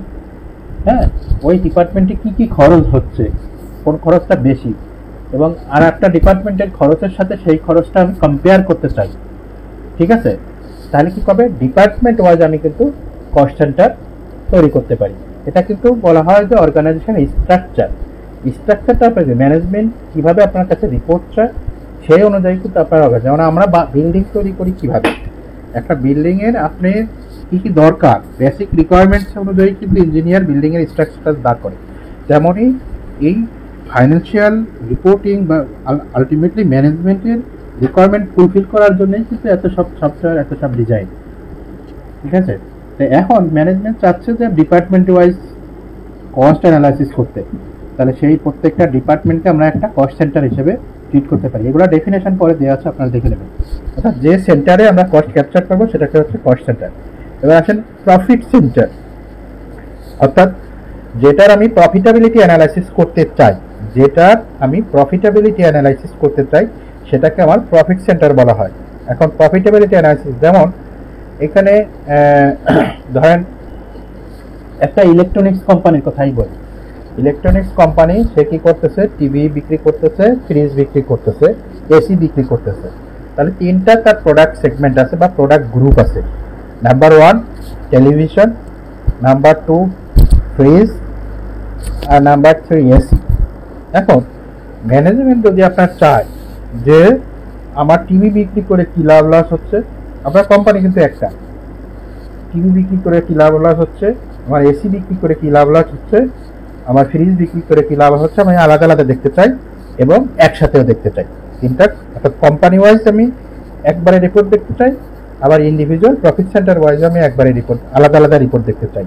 তাহলে এই ধরনের রিকোয়ারমেন্ট যদি থাকে, তাহলে আপনার ক্ষেত্রে সলিউশনটা হবে যে প্রত্যেকটাকে আলাদা আলাদা প্রফিট সেন্টার করা। Let's say profit centre 1 for television, profit centre 2 for fridge, profit centre 3 for AC. তাহলে প্রত্যেকটা প্রফিট সেন্টারে কিন্তু আপনি আলাদা আলাদা ইনকাম স্টেটমেন্ট, ব্যালেন্স শিট পাবেন। তাহলে ওইখান থেকে কিন্তু আপনার কোনটা প্রফিটে আছে, টিভি প্রফিটে আছে না ফ্রিজ আছে না এসি প্রফিটে আছে, সেটা কিন্তু আপনি দেখতে পাচ্ছেন। তার মানে আপনার কোম্পানির প্রোডাক্ট সেগমেন্টকে বা আপনার কোম্পানির যদি আলাদা আলাদা এসবিইউ থাকে, স্ট্র্যাটেজিক বিজনেস ইউনিট থাকে, তাহলে সেটাকে প্রফিটেবিলিটি অ্যানালাইসিস করতে চাইলে আপনার ক্ষেত্রে সলিউশন হচ্ছে আপনি আলাদা আলাদা প্রফিট সেন্টার তৈরি করেন। আবার সব কিছু মিলে আপনি একবারও দেখতে পাবেন, আলাদাও দেখতে পাবেন। কারণ আমার যদি ফাইন্যান্সিয়াল স্টেটমেন্ট আমি তৈরি না করতে পারি, তাহলে আমার প্রফিটেবিলিটি অ্যানালাইসিস করার কোনো ওয়ে থাকছে না। তাই ইনকাম স্টেটমেন্ট, ব্যালেন্স শিট ছাড়া আপনি কিভাবে অ্যানালাইসিস করবেন?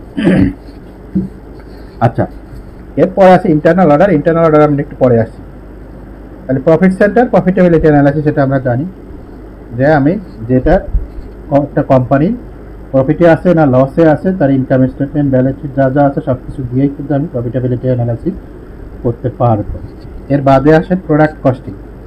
এখন একটা প্রোডাক্ট প্রকিউরমেন্ট থেকে শুরু করে তার ম্যানুফ্যাকচারিং হয়ে ফাইনালি কাস্টমারের এন্ড পর্যন্ত পৌঁছা পর্যন্ত যত মানে কাস্টমারের কাছে ডেলিভারেবল হওয়া পর্যন্ত, ফিনিশ গুডস হওয়া পর্যন্ত যত ধরনের কস্ট হয়, এই সমস্ত কস্ট কিন্তু ক্যাপচার করে বা ভিন্ন ভিন্ন স্টেজে কস্টগুলো অ্যাড হয়ে আমার কিন্তু প্রোডাক্ট কস্টিং হয়। এখন প্রোডাক্ট কস্টিং এর মধ্যে কি থাকে, ম্যাটেরিয়াল কস্ট প্লাস ওভারহেড, এই দুটা জিনিস কিন্তু প্রোডাক্ট হয়।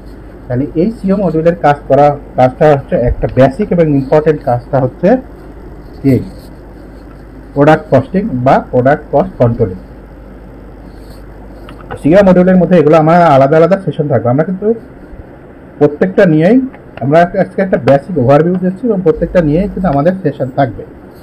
ওকে, এর বাদে আছে আমি যেটা স্কিপ করে গেছি, ইন্টারনাল অর্ডার। ইন্টারনাল অর্ডার নিয়ে আমার একটু কিছু বেসিক কথা আছে। এবার আমি একটু সবাইকে আনমিউট করে দিচ্ছি। এখানে দেখেন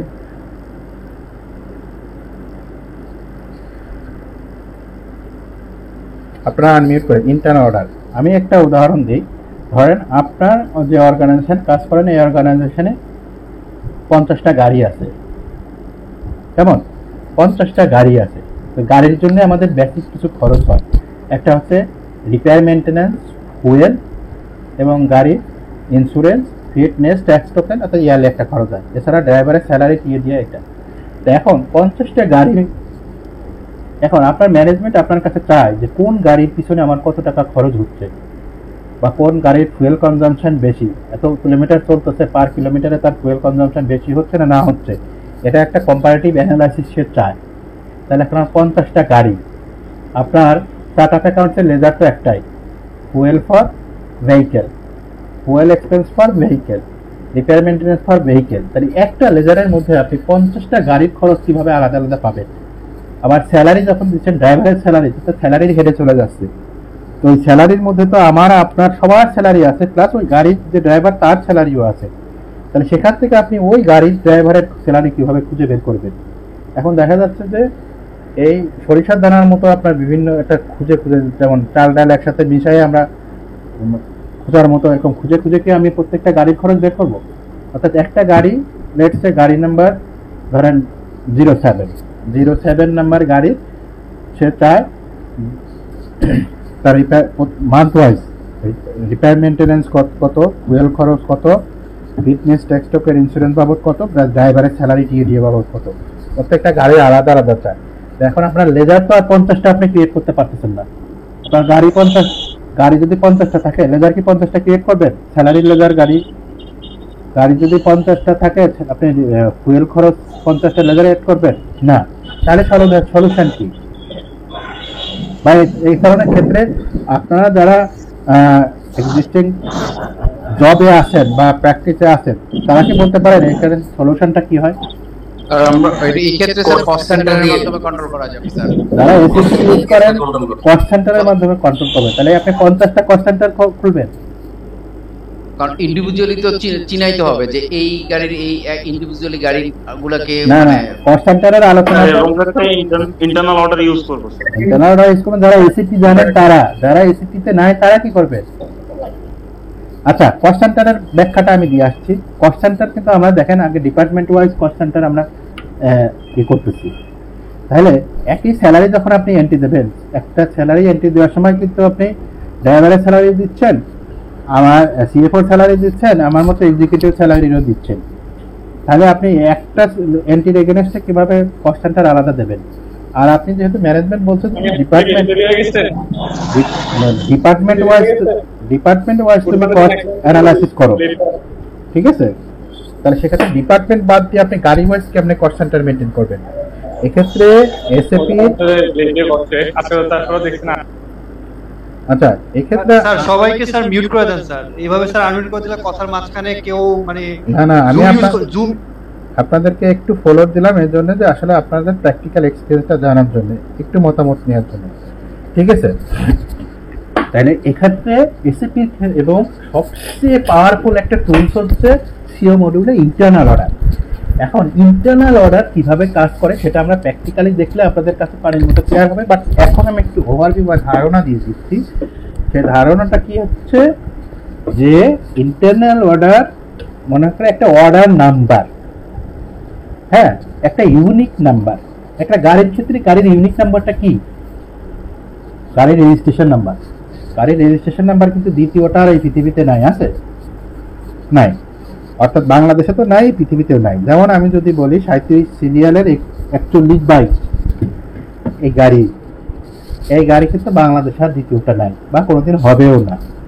তাই এরকম একটা ইউনিক নাম্বার আমি ইন্টারনাল অর্ডার হিসেবে ক্রিয়েট করি। তা আমি যখন রিপেয়ার মেনটেন্যান্স এন্ট্রি দেবো, ওই 41 বা 42 গাড়ির repair maintenance, fuel, tax token, fitness, insurance, বেতন আমি যখন এন্ট্রি দেবো তখন আমি বলে দেবো যে তোমার ইন্টারনাল অর্ডার এইটা, ঠিক আছে? অর্থাৎ লেজারে এন্ট্রি দেবো হচ্ছে রিপেয়ার মেনটেন্যান্সের, ইন্টারনাল অর্ডারে দেবো 4122, লেজার এন্ট্রি দেবো ইন্স্যুরেন্সের ইন্টারনাল অর্ডার দেবো 4122। ঠিক আছে, অর্থাৎ যতগুলা হেডে খরচ হয় সব হেডে এন্ট্রি দেবো এবং ইন্টারনাল অর্ডারের যে ফিল্ড ওই ফিল্ডে 4122 দেবো। দিন শেষে, মাস শেষে, বছর শেষে যখন আমি 4122কে টার্গেট করে রিপোর্টটা এক্সিকিউট করব, তাহলে 4122-এর এগেনস্টে কোন কোন হেডে কি খরচ হয়, যেমন পিভট টেবিল আপনারা দেখেন না, পিভট টেবিল আমরা পিভট টেবিলে যে মিলাম, এক পিভট টেবিল আমি যেটা যেটা আনি সেটা সামেশন করে নিয়ে আসে না? তো তেমনই ইন্টারনাল অর্ডার দিয়ে আমি যখন রিপোর্ট এক্সিকিউশন করব তখন ওই 4122 গাড়ির এগেনস্টে কোন হেডে কোন মাসে কত টাকা খরচ আছে সব উইদিন সেকেন্ডের মধ্যে আপনি পেয়ে যাবেন। তাহলে সেখান থেকে আপনার একটা ডিসিশন মেক করা সহজ না যে এই গাড়ির ফুয়েল কনজাম্পশন বেশি হচ্ছে, তো এই গাড়ি আইদার রিপেয়ার করো অথবা বিক্রি করে দাও। এটা কিন্তু একটা ম্যানেজমেন্টের রিপোর্ট আকারে যেতে পারে, যে ক্ষেত্রে ম্যানেজমেন্ট ডিসিশন দিতে পারে, হ্যাঁ এই গাড়ি আমার দরকার নাই, মেনটেন্যান্স কস্ট বেশি, তুমি এই গাড়িটা সেল করে দাও।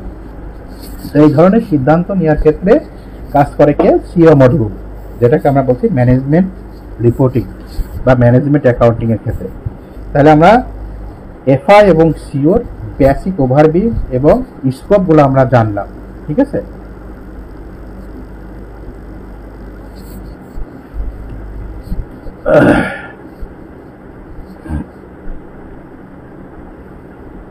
আচ্ছা এবার সিও মডিউলের অর্গানাইজেশন স্ট্রাকচার যথারীতি দেখেন।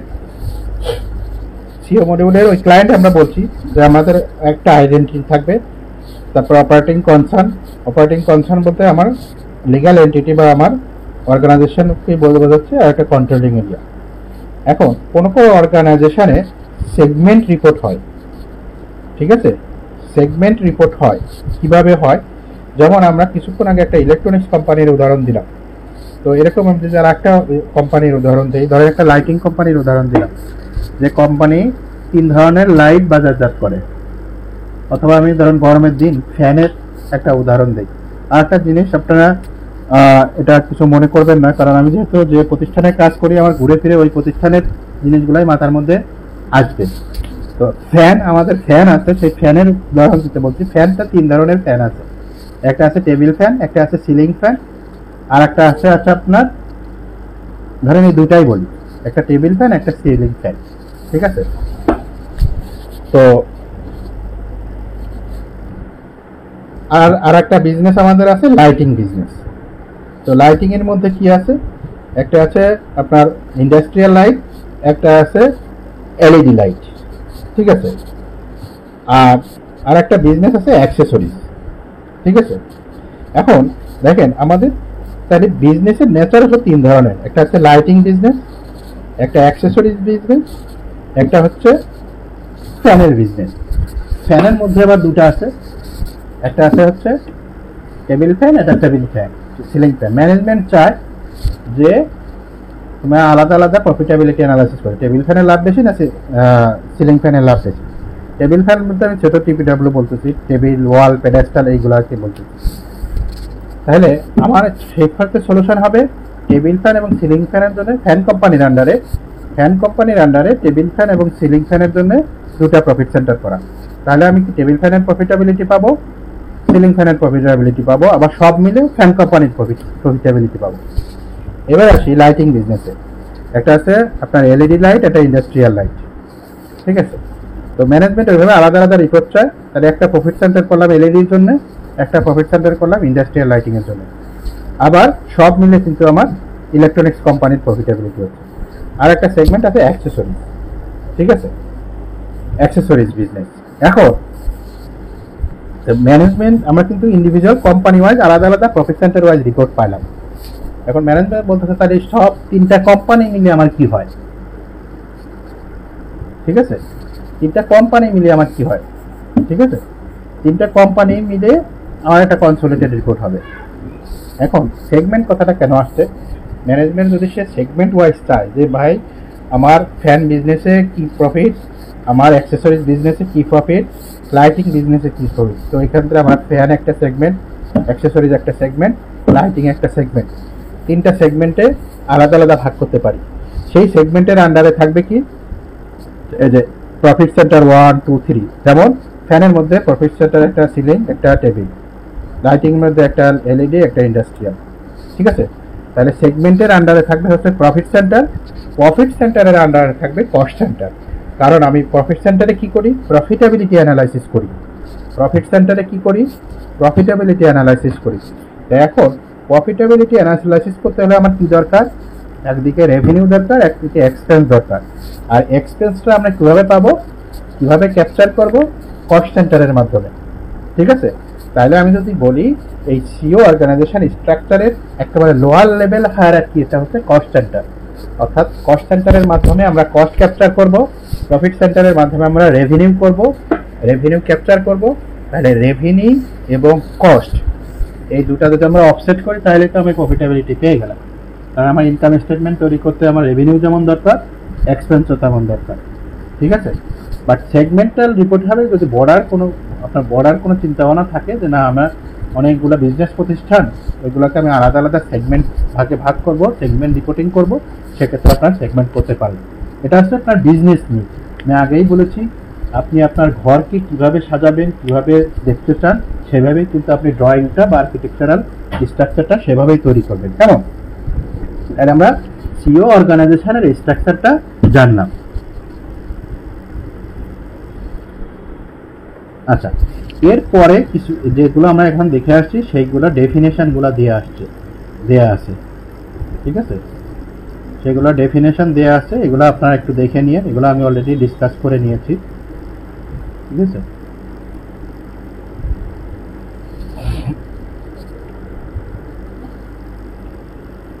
এবার আপনাদের কোশ্চেন, একজন বলেন কি কোশ্চেন করতে চাইছেন, একজন করে বলবেন। স্যার আমার কোশ্চেনটা হলো, দেখা যাচ্ছে যে মানে সফটওয়্যার গুলো মানে ক্লোজিং স্টক এবং ওপেনিং স্টক নিয়েই মানে বেশি প্রবলেম দেখা যায়। তো এই ওপেনিং স্টক ক্লোজিং স্টকের জন্যই কিন্তু আমাদেরকে সফটওয়্যার থেকে ডাটাগুলোকে এক্সেলে নিয়ে তারপরে আমাদেরকে অ্যাকাউন্টস গুলো প্রেজেন্টেশন করতে হয়। তো এই ক্ষেত্রে এই সফটওয়্যারের মাধ্যমে কি আমরা কি এই প্রবলেমটা কি সলভ হবে? এই প্রবলেমটা আপনি তো ম্যানুয়াল সফটওয়্যারের কথা বলতেছেন, এটা একটা ইন্টিগ্রেটেড সফটওয়্যার, এখানে আপনার কিছুই করতে হবে না, অটোমেটিক কি এগুলার একটা দেখেন। আপনার কোশ্চেন আসছে আপনি ওপেনিং স্টক, ক্লোজিং স্টক আপনি ঠিক করতেছেন, এটা হলো কস্ট অফ গুডস সোল্ডের কথা বলতেছেন আপনি।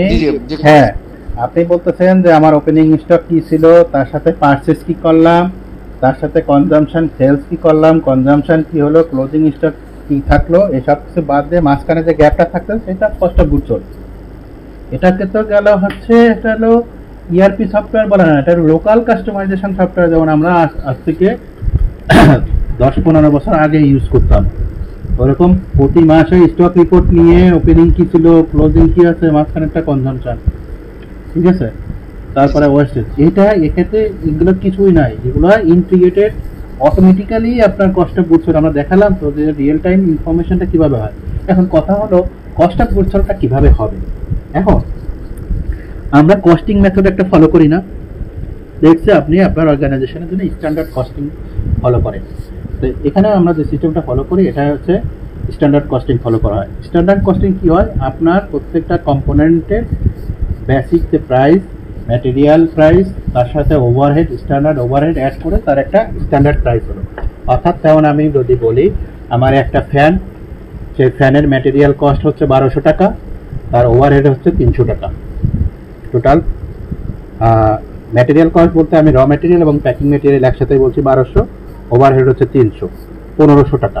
ঠিক আছে, এটা হচ্ছে আমার স্ট্যান্ডার্ড প্রাইস। তার মানে ওই অর্গানাইজেশনের মধ্যে আমার যতগুলো ফ্যানের ফিনিশড স্টক থাকবে সবগুলোর স্ট্যান্ডার্ড প্রাইস কি আছে, 1500 টাকা আছে। ঠিক আছে, তাহলে এটা যখন আপনি সেলস করবেন, তার কস্ট কত হবে, 1500 টাকা। ইনভেন্টরি ক্রেডিট হবে 1500 টাকা, কস্ট অফ গুডস সোল্ড হবে 1500 টাকা। সেলস করতেছেন এই ফ্যানটা হচ্ছে 2250 টাকা, তাই না? তো এখান থেকে কিন্তু কস্ট অফ গুডস সোল্ড আর এদিক সেলস এটা বাদ দিলে কিন্তু অটোমেটিক্যালি 15 আর 7 22, হ্যাঁ 750 টাকা কিন্তু আমরা এখানে গ্রস প্রফিট হয়ে যাচ্ছে। এখানে আপনার ওপেনিং স্টক, ক্লোজিং স্টক এটা দরকার নাই। এটার সাথে ইন্টিগ্রেটেড হচ্ছে একটা প্রোডাকশন মডিউল। প্রোডাকশন মডিউলে কি হচ্ছে, প্যারালালি যেটা হচ্ছে, প্রোডাকশন মডিউলে আপনার ম্যাটেরিয়াল কনজাম্পশন করতেছে, তার বিল অফ ম্যাটেরিয়াল তৈরি করা হচ্ছে, বিল অফ বোম যেটাকে বলা হয়, বিল অফ ম্যাটেরিয়াল। সে বলতেছে যে মানে একটা ফ্যান তৈরি করতে আমার এই কম্পোনেন্ট লাগে, এত ইউনিট লাগে, এত কেজি লাগে, এত পিস লাগে, system automatically as per bomb অনুযায়ী অর্থাৎ বিল অফ ম্যাটেরিয়াল অনুযায়ী সে ম্যাটেরিয়ালের কম্পোনেন্টগুলো কনজাম্পশন করে নিচ্ছে। এখন ম্যাটেরিয়ালের কম্পোনেন্ট যখন কনজাম্পশন করে নিচ্ছে, তখন ওই ম্যাটেরিয়ালে কি আমি যখন পারচেস করছি, র ম্যাটেরিয়াল পারচেস করছি, তখন আইটেম ওয়াইজ আমি পারচেস করেছি না, তাহলে আইটেম ওয়াইজ ওটা আমার একটা প্রকিউরমেন্ট কস্ট আছে না। এখন এখানে ফিনিশটা থাকে স্ট্যান্ডার্ড প্রাইসে, র ম্যাটেরিয়াল থাকে এটা ভ্যারিয়েবল প্রাইসে, যেটা প্রতিনিয়ত কি হয়, যেটা মুভিং এভারেজ মেথডে অটোমেটিক্যালি সেটা প্রাইসটা চেঞ্জ হয়। আজকে একটা র ম্যাটেরিয়াল আমি কিনলাম 10 টাকায়, কালকে কিনলাম 10.5 টাকা, তাহলে অটোমেটিক্যালি সেকেন্ডের মধ্যে সেটা কিন্তু মুভিং এভারেজ হয়ে তার আর একটা প্রাইস সেট হয়ে যাচ্ছে। তাহলে যখন আমি ম্যাটেরিয়ালটা প্রোডাকশন করতেছি, তখন ওই যে কম্পোনেন্টের যে কস্ট, ও সেই কস্টটা ক্যাপচার করে নিচ্ছে প্রোডাকশন কস্ট হিসেবে। ঠিক আছে, তাহলে এইভাবে কি আপনার তার সাথে আপনি ওভারহেড সেট করে দিচ্ছেন যে এত ওভারহেড অ্যাড হোক, তাহলে ম্যাটেরিয়ালের সাথে ওভারহেড অ্যাড হয়ে আপনার ওই ম্যাটেরিয়ালের প্রোডাকশন কস্ট হয়ে যাচ্ছে। এখন কথা হলো স্ট্যান্ডার্ড প্রাইস আছে হচ্ছে বলছে 1500 টাকা, বাট এই মাসে ম্যাটেরিয়ালের দাম কমছে বা ওভারহেড বাড়ছে বা অন্য কিছু হয়েছে, সেটার প্রাইস হয়ে গেল 1600 টাকা। তাহলে এই মাসে যা প্রোডাকশন করলাম সেটা প্রোডাকশন করলাম হচ্ছে 1600 টাকা করে। তাহলে কি হবে, যখন আপনি মাস শেষে কস্টিং রান চালান, এখানে এসএপিতে একটা কস্টিং রান চালানো হয় প্রত্যেক মাসের শেষে, তখন কি হবে, নতুন আর একটা স্ট্যান্ডার্ড প্রাইস সেট হয়ে যাবে। ঠিক আছে, নতুন আর একটা স্ট্যান্ডার্ড প্রাইস সেট হবে। ওই যে গ্যাপটা, ওই অর্থাৎ আপনার এক্সিস্টিং আছে 1500 টাকা, নতুন করে প্রোডাকশন কস্ট হয়ে গেল 1600 টাকা। তাহলে আপনার সমস্ত আর একটা স্ট্যান্ডার্ড, ওটা কি হবে, অ্যাভারেজ হয়ে বা আর একটা স্ট্যান্ডার্ড প্রাইস সেট হবে না 1600 টাকা। তাহলে এক্সিস্টিং যত ম্যাটেরিয়াল আছে সমস্ত ম্যাটেরিয়ালের প্রাইস অটোমেটিক্যালি চেঞ্জ হয়ে এসে 1600-তে কনভার্ট হয়ে যাবে। এখন ওই যে গ্যাপ 1500 এবং 1600-র গ্যাপ, ওইটা আপনার পিরিয়ড কস্ট হিসেবে হতে পারে ইনভেন্টরি রেভ্যালুয়েশন গেইন হতে পারে, ইনভেন্টরি রেভ্যালুয়েশন লস হতে পারে, ওইটা পিরিয়ড কস্ট হিসেবে, যেটা আপনার সরাসরি গ্রস প্রফিটে ইম্প্যাক্ট হয়। এটার জন্য আপনার ওপেনিং স্টক, ক্লোজিং স্টক এভাবে নামানোরও কোনো দরকার নাই, সিস্টেম অটোমেটিক্যালি আপনার রিয়েল টাইম ইনফো হয়। এই মুহূর্তে যদি আপনি ইনকাম স্টেটমেন্ট, ব্যালেন্স শিট দেখতে চান, এই মুহূর্তেই দেখতে পাবেন। ওটার জন্য আপনার মাস শেষ পর্যন্ত অপেক্ষা করার দরকার নেই। আর কারো কোনো কোশ্চেন? ফাইলটা ডাউনলোড হচ্ছে না স্যার, আমার 3-4 বার এটা 90%, 30% এরকম করে ডাউনলোড আচ্ছা, এটা ক্যান্সেল হয়ে যাচ্ছে। এখন আপনার ল্যাপটপ না ডেস্কটপ? Laptop sir. ল্যাপটপের র্যাম রম এর কি অবস্থা বলেন তো? অনেক পুরনো মডেল, র্যাম পুরনো মডেলের ল্যাপটপ? না স্যার, এটা তো স্যার Core i7-10 জেনের ল্যাপটপ। Core i7-10 জেনারেশন তো এরকম হওয়ার কথা না। আমি স্যার বুঝতেছি না স্যার, এটা 3-4 বার মানে ডাউনলোড হয়ে 90%। এখন নেটওয়ার্কে কোনো প্রবলেম আছে না? আচ্ছা, স্যার ডাউনলোড স্পিডে একটু সমস্যা আছে, এখানে দেখলাম যে তাহলে আপনি যদি আপনার বাসায় যদি ডাউনলোড, এটা নেটওয়ার্কের সমস্যার জন্য আপনার ছেড়ে দিচ্ছে, তাছাড়া হওয়ার কথা না। আপনার তো হাই কনফিগারেশনের ল্যাপটপ। আর একটা জিনিস, এটা প্রায় 2 জিবিরও বেশি ডেটা, হ্যাঁ, এই জন্য এরকম স্পেস থাকা লাগবে। এখন আমি একটু আবার একটু নামটা স্যার আমার একটা প্রশ্ন ছিল।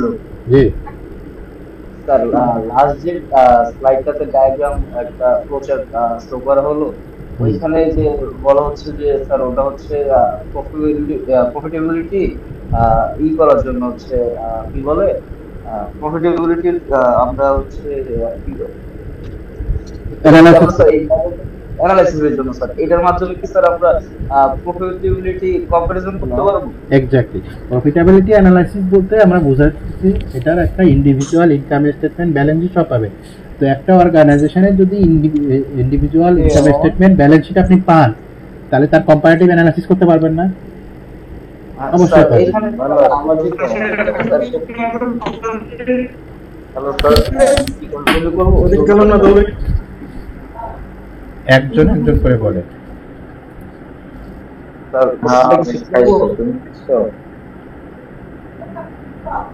আচ্ছা, আমি একজন একজন করে বলি। এখানে হ্যান্ড রেজ করছেন হচ্ছে তারিকুল আলম, আপনি আপনি কি বলেছেন না বলবেন?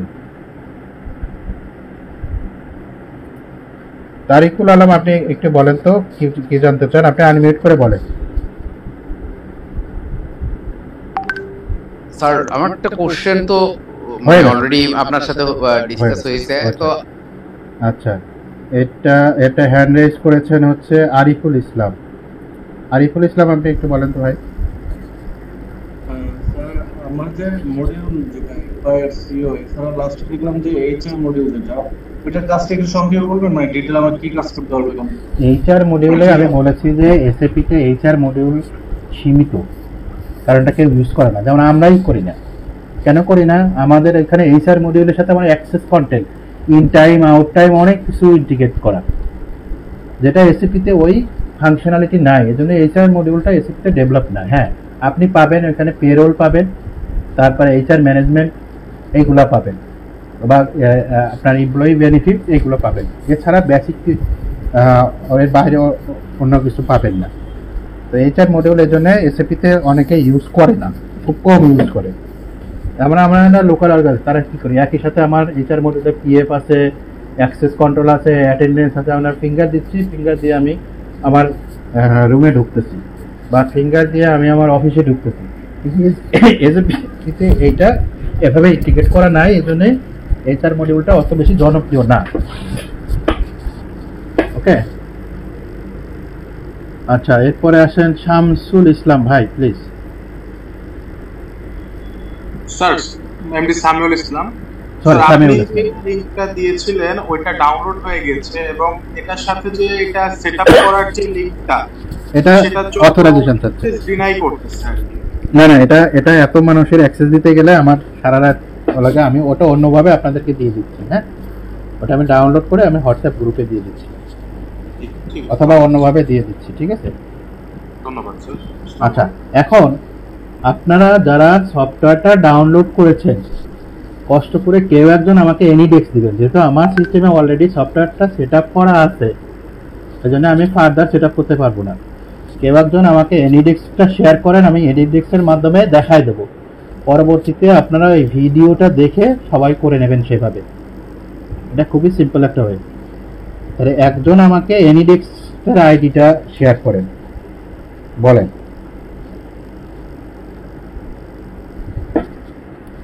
পারবেন? এনিডেক্স আছে কারো? যিনি সফটওয়্যারটা ডাউনলোড করেছেন এবং আমাকে এনিডেক্স শেয়ার করতে পারবেন, বলেন। কে পারবেন এনিডেক্স শেয়ার করতে?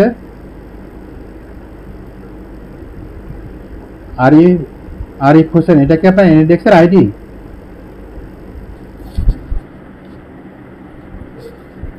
ওকে,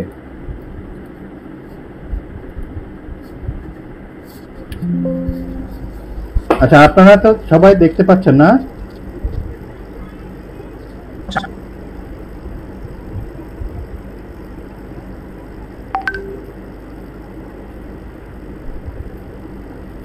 আচ্ছা, আমি একটু আনমিউট করে দিচ্ছি।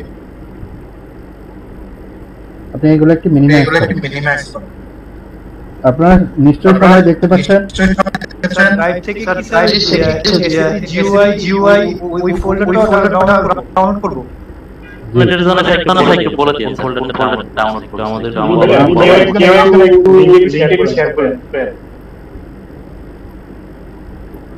লিংকটা অলরেডি আমি হোয়াটসঅ্যাপ গ্রুপে দিয়ে দিয়েছি, ওইখান থেকে আপনারা নিয়ে নেবেন। আচ্ছা, এখন আপনারা দেখেন সফটওয়্যারটা ডাউনলোড করার পরে এটা সেটআপটা কিভাবে করব, ইনস্টলটা কিভাবে, ইনস্টলেশনটা কিভাবে করব। আচ্ছা, আরেকবার একটু দেখা যায়। এইখানে একটা লিংক আমি শেয়ার করেছিলাম, সেটা হচ্ছে এইটা।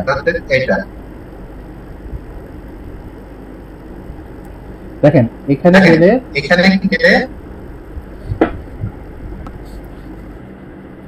এই যে একটা এখানে ড্রপ ডাউনে ক্লিক করবেন। ড্রপ ডাউনে ক্লিক করলে আপনারা ডাউনলোড অপশন পাবেন।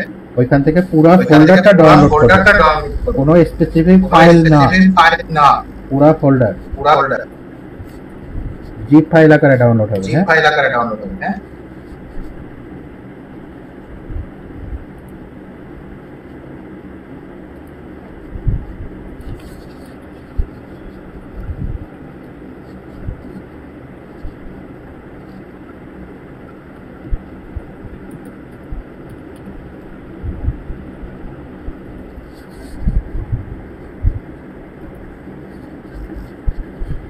আচ্ছা এখন আমি এনিডেক্সে দেখি। আচ্ছা একটু আমরা ব্যাকে যাই, ভাই একটু ব্যাকে যান।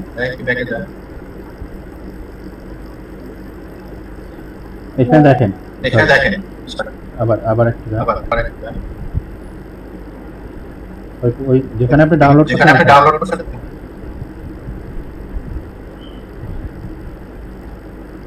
এখন দেখেন, এখানে এসএপি জিইউআই এই পুরো ফোল্ডারটা জিপ ফাইল আকারে ডাউনলোড, এটাকে আনজিপ করেন, রাইট ক্লিক করেন, এক্সট্রাক্ট হিয়ার, হ্যাঁ আপনারা সবাই নিশ্চয়ই দেখতে পাচ্ছেন। ওকে, এবারে এই ফোল্ডারটা ক্লিক করুন। অনেকগুলো ফাইল আছে, একেবারে নিচে চলে যান, একটু দেবো নিচে দেখেন সেটআপ অল, এটা একটা ডাবল ক্লিক করেন, setup all, double click, yes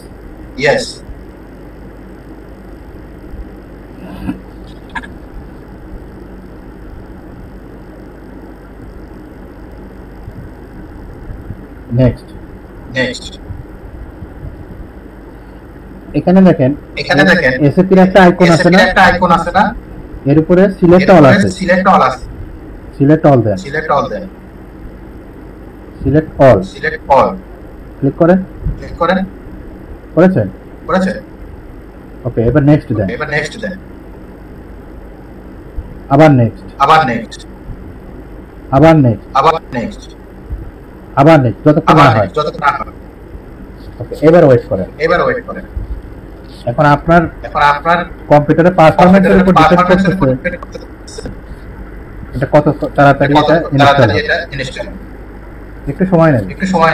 আচ্ছা ওটা হতে থাক।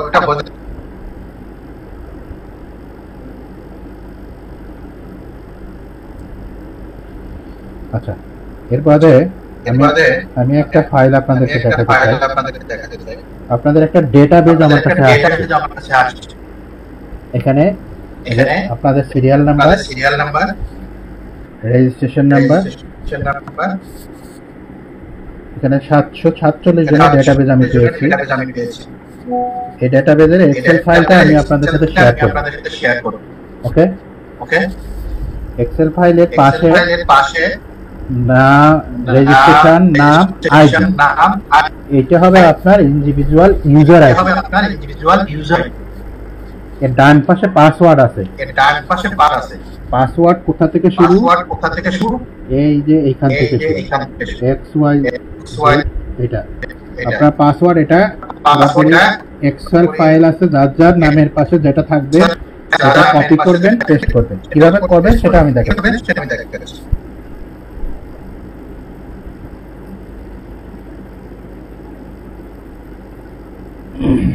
ভাই আপনি যান।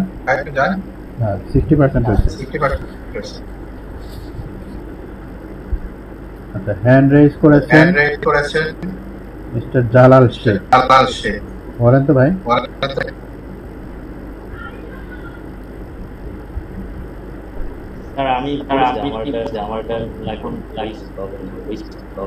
বুঝি না আপনার কথা ভাইয়া।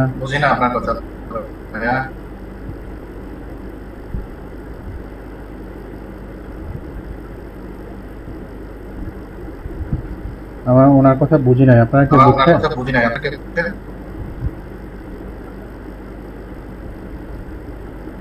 বলেন তো তারিক সাহেব।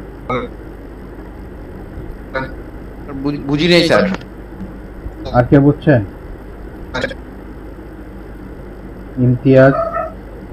স্যার আমি একটা স্যার আমি একটা বিষয় জানতে চাচ্ছিলাম, সেটা হচ্ছে যে এই সফটওয়্যারটা ইউজ করার জন্য আমার পিসিতে মিনিমাম কনফিগারেশন থাকা লাগে। এই সফটওয়্যার ইউজ করার জন্য পিসিতে মিনিমাম কনফিগারেশন মিনিমাম থাকা লাগে। আপনার কোর i3 হবে, RAM ROM আপনার 2GB নিচে হলে হবে না, 2GB নিচে হলে হবে না, 2GB স্পেস থাকা লাগবে আপনার, থাকা লাগবে।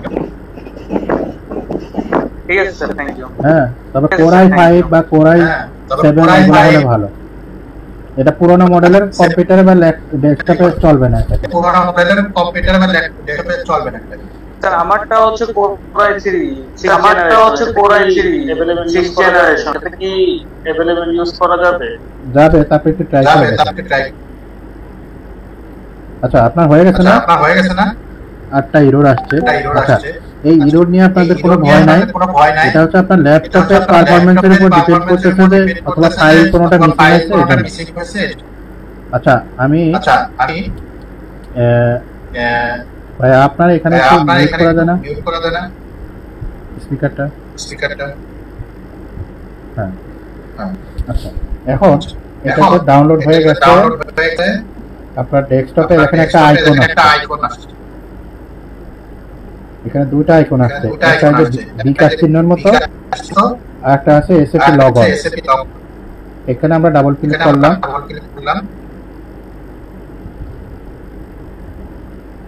এটাকে আমরা বড় করলাম।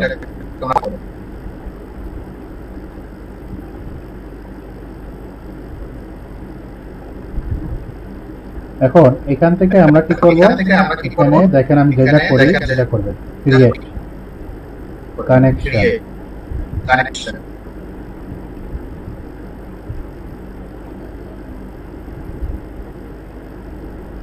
নেক্সট। এই যে ফিচার, এই ফিচারটা আপনারা ফিল আপ করবেন।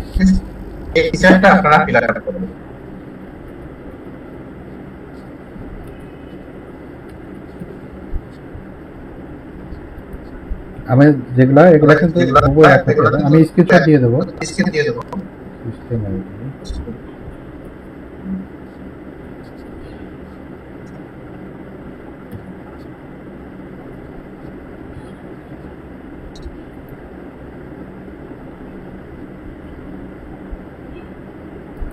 রাউটিং স্ট্রিং লাগবে না,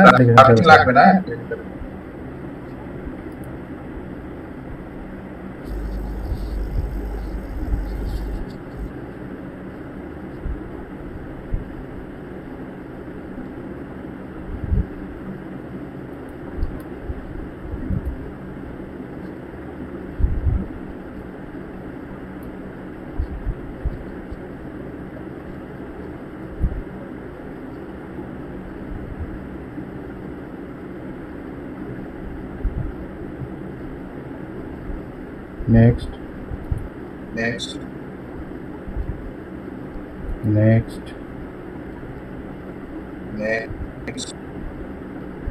ফিনিশ। এখানে আপনার একটা কানেকশন আসছে। হ্যাঁ,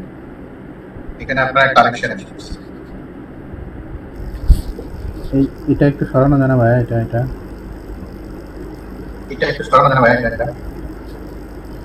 এবার বলেন আপনার সিরিয়াল নাম্বার কত? আমি যারা ল্যাপটপে কাজ করতেছি, আপনার সিরিয়াল নাম্বার কত? রেজিস্ট্রেশন নাম্বার কত?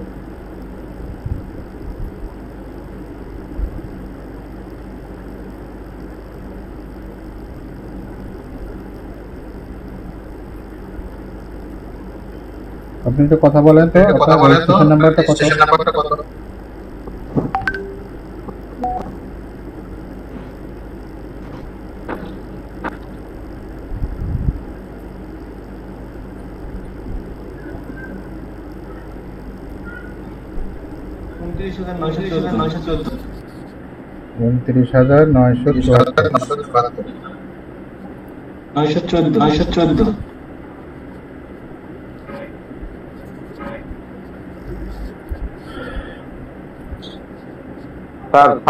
ফাইলটা ওপেন আচ্ছা আপনার আমি একটা ডাবল ক্লিক করলাম, হ্যাঁ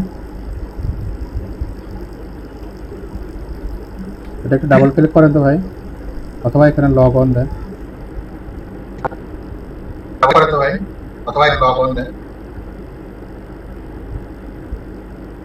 আসে কিছু?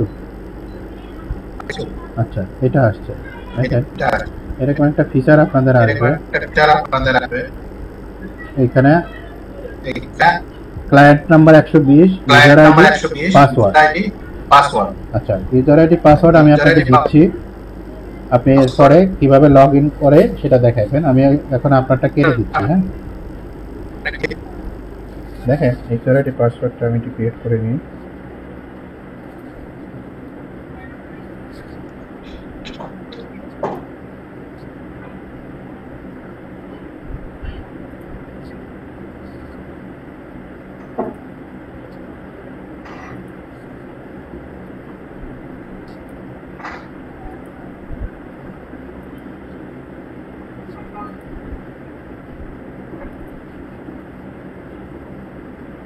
আচ্ছা আপনাদের দ্বিতীয় যে ফাইলটা দিয়েছে ওই ফাইলটার দরকার নাই, কারণ আমি ডিটেল এখানে দেখাই দিচ্ছি। তো সেক্ষেত্রে আপনারা এই ভিডিওটা দেখলেই বুঝতে পারবেন। হ্যাঁ এখানে আমার সার্ভারের ডিটেল ক্রেডেনশিয়ালটা দেওয়া আছে, হুবহু এইভাবে আপনারা লিখবেন, লিখে যেভাবে দেখালাম লগ ইন ডাবল ক্লিক করে এখন আইডি পাসওয়ার্ড দিলে উনি লগ ইন করতে পারবেন। তো আইডি পাসওয়ার্ডটা আমি একটু দিয়ে দিচ্ছি। তার আগে দেখেন এখানে সার্ভার, এখানে আইডি পাসওয়ার্ড দিব। এটা আরেকটা জিনিস বলি, আইডি পাসওয়ার্ডের ক্ষেত্রে এখানে কিন্তু কিছু শো করবে না, ঠিক আছে? ডট শো করতে পারে বা স্টার শো করতে পারে, কোনো কিছু কোনো এখানে শো করবে না। কেমন?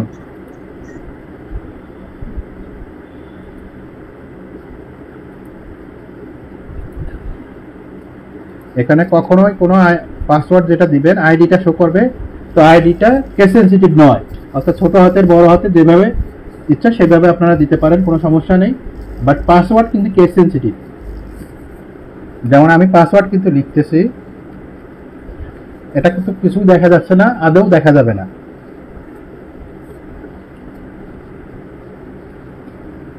এখন আমি সিস্টেমে লগ ইন করলাম, ঠিক আছে, পাসওয়ার্ড দিয়ে। হ্যাঁ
আচ্ছা এখানে দেখেন একটা পাসওয়ার্ড এখানে জেনারেট হয়েছে, generated password for user ICAB, owner serial number হলো 274, তার ওনার আইডিটা হচ্ছে আইসিএবি 274, এটা হচ্ছে আইডি আর পাসওয়ার্ড হচ্ছে এটা।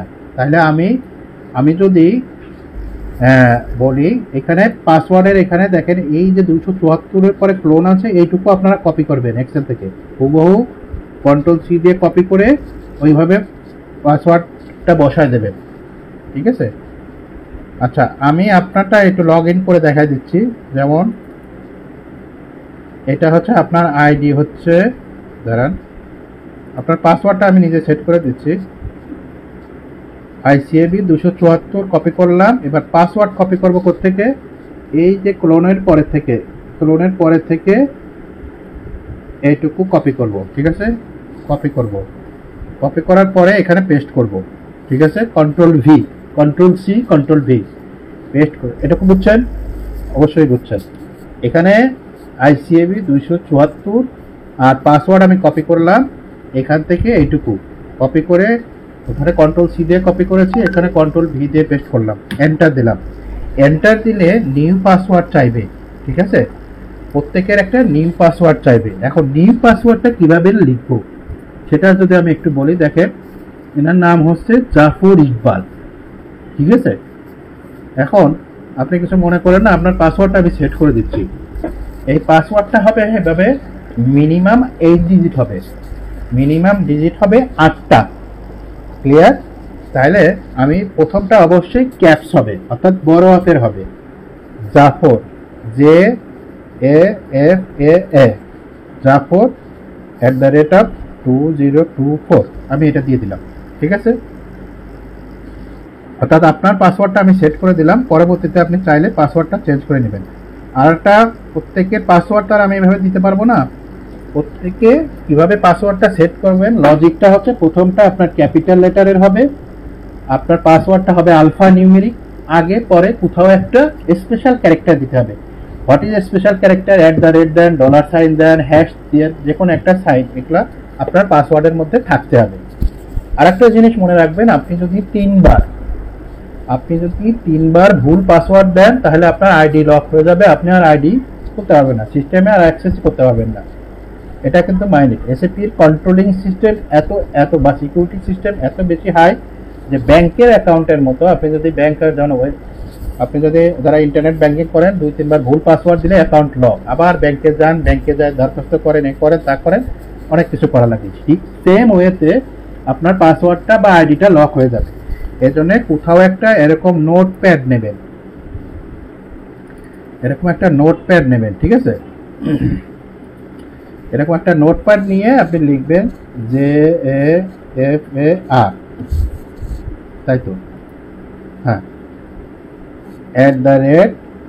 @2024, এই পাসওয়ার্ডটা পাবলিকলি ডিসক্লোজ হয়ে গেল। আপনি পরে এক সময় পাসওয়ার্ডটা চেঞ্জ করে নিন। আরেকটা হচ্ছে প্রত্যেকের পাসওয়ার্ড প্রত্যেকের কাছে দেখবেন, কারোর পাসওয়ার্ড কারোর শেয়ার করার দরকার নেই, ঠিক আছে? আর আপনাদের এই অ্যাক্সেসটা থাকবে আমাদের কোর্স চলাকালীন সময়, অতদিন আপনার অ্যাক্সেস থাকবেন। রিকোয়েস্ট থাকবে যে আপনারা যাতে সুন্দর মতো প্র্যাকটিস করতে পারেন। তাহলে আমি কি করব, ওই পাসওয়ার্ডটা কপি করলাম, এখানে একবার পেস্ট করলাম, সেম জিনিসটা এখানে একবার পেস্ট করলাম, তাতে করে ভুল হওয়ার সম্ভাবনা থাকে না। এবার এন্টার দিলাম, এন্টার দিলে এটা আসবে। ব্যাস, আমি কি করলাম, এই আইডিতে ঢুকে গেলাম। এটা হচ্ছে আপনার কি, জাফর ইকবাল, তার আইডি পাসওয়ার্ড সেট হয়ে গেল এবং সে সিস্টেমে লগ ইন করলো। এবার আমি লগ আউট হয়ে যাচ্ছি। আপনি একবার লগ ইন করে দেখেন যে আপনি আপনার পাসওয়ার্ডটা তো আপনি মুখস্থ করে ফেলেছেন নিশ্চয়, আপনি লগ ইন করতে পারেন কিনা আইডিটা পাসওয়ার্ডটা দিয়ে। আপনার এটা হচ্ছে আপনার আইডি হচ্ছে ICAB-274, এটা হচ্ছে আপনার আইডি, এটার পাসওয়ার্ড। আপনি যদি লগ ইন করতে পারেন তাহলে আপনাকে একটা চ্যাট বক্সে জানান যে আপনি সাকসেসফুলি লগ ইন করতে পারছেন।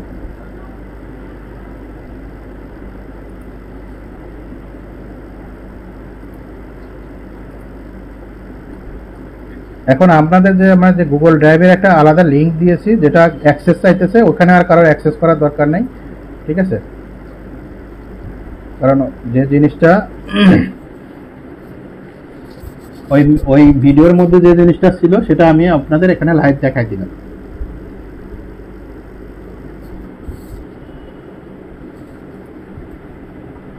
আচ্ছা, এবার আপনারা বলতে পারেন দু একজন কারো কোনো ইয়ে থাকলে।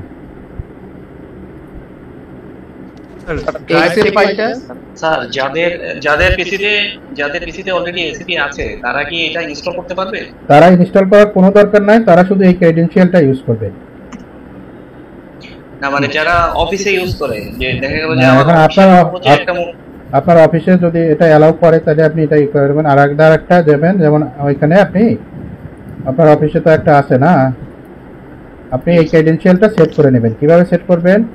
মনে করেন আপনি এখানে যাবেন, এরকম এখানে দেখেন এই যে ক্রিয়েট বা নিউ আছে, এই নিউতে কানেকশানে ক্রিয়েট করবেন। কানেকশানে ক্রিয়েট করলে এরকম একটা ফিচার আসবে, এটা নেক্সটে যাবেন। এইখানে আমি যে ক্রেডেনশিয়ালটা দিলাম যেটা আমি আপনার কিছুক্ষণের মধ্যেই আমাদের হোয়াটসঅ্যাপ গ্রুপে দিয়ে দিব, এই ক্রেডেনশিয়ালে যা আছে হুবহু লিখবেন, নেক্সট দিবেন। নেক্সট দিয়ে আপনি আপনারটা সেট করে নিতে পারেন, তখন আপনি এই সার্ভারে ঢুকতে পারবেন। ঠিক আছে, ওকে বলেন। স্যার আমি ওই যে স্যার আপনি যে সফটওয়্যারটা দিয়েছেন স্যার, আমি এটা জিপ থেকে এটা ফোল্ডারে নিয়ে এটা করছি। এখন এসসিপি লোগো এবং এসসিপি বিজনেস ক্লায়েন্ট মাস্টাঙ্গার মতো স্যার আসছে। না ওই বিকাশ চিহ্নের মতো ওইটা না, এসএপি লগ অনেক লিখে। আচ্ছা, আরেকটা জিনিস, আপনারা যে কোশ্চেনগুলো করতেছেন এই কোশ্চেনের আনসার কিন্তু আমি দিয়ে দিয়েছি। তো এই ভিডিওটা যখন আমি আপনাদেরকে দিব, হ্যাঁ, এই ভিডিওটা আপনারা একটু কষ্ট করে দেখে নেবেন, কারণ প্রত্যেকের কোশ্চেনের আনসার আমার কথার মধ্যে আছে। স্যার ভিডিওটা শেয়ার করলে আমাদের জন্য অনেক হেল্পফুল হবে স্যার। এটা যেহেতু আমি পার্সোনালি ক্লাসের সেশনটা আমি পার্সোনালি রেকর্ড করছি, বুঝছেন? তো এটা যেহেতু ভিডিওটা স্যার কোথায় দিবেন স্যার? ভিডিওটা লিংক দিয়ে দেবো আমি, আমার একটা ইউটিউবের একটা চ্যানেল আছে, ওইখানে দিয়ে দেবো। ওইখান থেকে আপনারা ডাউনলোড করে নিন, আর মন চাইলে ওখানে থেকেও দেখতে পারেন, কোনো সমস্যা নেই। এবং ওইখানে আমার অনেকগুলো ট্রেনিংয়ের দেওয়া আছে, ভিডিও দেওয়া আছে, ওটা দেখেও আপনারা প্র্যাকটিস করতে পারবেন, কোনো সমস্যা নেই। হোয়াটসঅ্যাপে লিংক দিয়ে দিবেন? হোয়াটসঅ্যাপে লিংক দিয়ে দেবেন। জি প্লিজ। স্যার আমি তো পরে জয়েন করেছি স্যার, ওই যে লিংকগুলোতে ঢুকতে পারতেছি না স্যার, কাইন্ডলি একটু লিংকটা কেউ একজন কপি করে আবার একটু শেয়ার দিয়ে দেন। আপনারা একজনকে হেল্প করেন। এই কপি করলাম লিংক স্যার, ড্রাইভ থেকে স্যার কোন ফাইলটা স্যার আমরা ইয়া করব? আমি তো একটা চেষ্টা করলাম এসএপি জিইউআই, ওইটা আসলে কোনটা? ওইটাতে তো মানে একটু স্যার এসসিপি লোগো স্যার এটার মধ্যেই তো ঢুকবো, তাই না? আরে বাবা, এটা ঢুকবেন না, ওটা না এইখানে সরাসরি এখানে দেখেন, এখানে ডাউনলোড অপশন আসছে না, এই যে এখানে ক্লিক করলে তো ডাউনলোড অপশন আছে, অথবা এখানে রাইট ক্লিক করলেও ডাউনলোড অপশন আছে, এখান থেকে ডাউনলোড করে নেবেন। ঠিক আছে, আর আইকনের কথা বলতেছেন, এখানে ইনস্টল করার পরে দুইটা আইকন আছে, একটা আছে এসএপি বিজনেস ক্লায়েন্ট বিকাশ চিহ্নের মতো, এটা ঢুকবেন না, ঢুকবেনটা এটা এসএপি লগ অন। ঠিক আছে,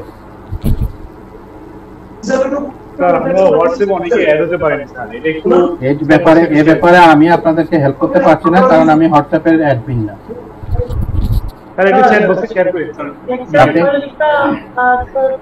আপনারা কেউ একজন কপি করে দিয়ে দেন যারা হোয়াটসঅ্যাপে আছেন। স্যার আমার একটা কোশ্চেন ছিল। জি বলেন প্লিজ।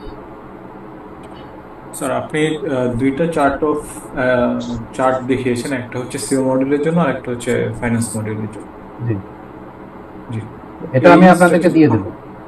জি, আর আমার কোশ্চেনটা হচ্ছে স্যার, এই দুইটা স্ট্রাকচার যখন আমরা বিজনেস মানে ইন্টিগ্রেট করতে চাই অর্গানাইজেশনে, সেক্ষেত্রে দুইটাকে আমরা আলাদা আলাদা ভাবে স্ট্রাকচার করতে হয় নাকি দুইটাকে একসাথে ইন্টিগ্রেট করে স্ট্রাকচার করা যায়? না, দুটা আলাদা আলাদা স্ট্রাকচার, দুটাই আপনাকে ইমপ্লিমেন্ট করতে হবে। ঠিক আছে, দুটাই আলাদা অর্গানাইজেশনের স্ট্রাকচার। যারা কনফিগারেশনে ট্রেনিং করছেন কিনা জানি না, কেউ আছেন কিনা কনফিগারেশন জানেন, তারা দেখতে পাবেন এখানে পুরা স্ট্রাকচারটা আগে দাঁড় করাবেন, সেইটাই ইমপ্লিমেন্ট করবেন। এখন স্ট্রাকচারটা দাঁড় করাবেন হচ্ছে আপনার কোম্পানির বিজনেস অ্যানালাইসিস করে, আপনার কোম্পানির ম্যানেজমেন্ট কিভাবে চায়, কিভাবে রিপোর্ট চায়, সেই অনুযায়ী আপনাকে স্ট্রাকচারটা মডিফাই করতে হবে। এখন হুবহু এখানে যেভাবে আছে সেভাবে না। ঠিক আছে, তো আজকে আমার মনে হয় আমাদের এই সেশনটা আমি শেষ করতে চাইছি। আমাদের এই ভিডিওটা হ্যাঁ স্যার একটু সেটআপে গিয়ে করতে হবে স্যার। সেটআপে গিয়ে যখন ওই যে এটা আসলো এসএপি জিইউআই 760, হ্যাঁ সেটআপে গিয়ে করতে হবে। সেটআপ ওখানে সেটআপ অল একেবারে নিচের দিকে আছে, সেটআপ অল।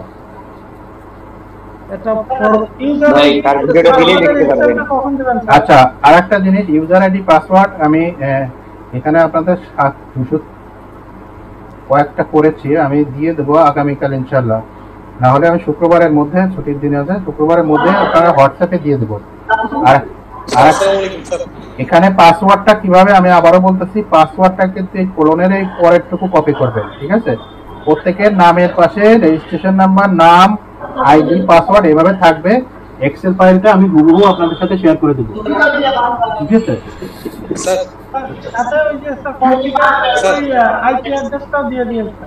সবই দিয়ে দেবো। এখানে আজকে যে ক্লাসের নোট নিয়েছি এটাও আমি দিয়ে দেবো। স্যার ওই আমার পিসিতে স্যার ওই যে শুধু এসএপি লগনটা আসছে স্যার, ওই বিকাশের মতো যেটা বিজনেস ক্লায়েন্ট যেটা সেটা আসছে। ওটা আসছে, আপনি খেয়াল করে দেখেন আসছে। এটা একটা না আসার কোনো কারণ নেই।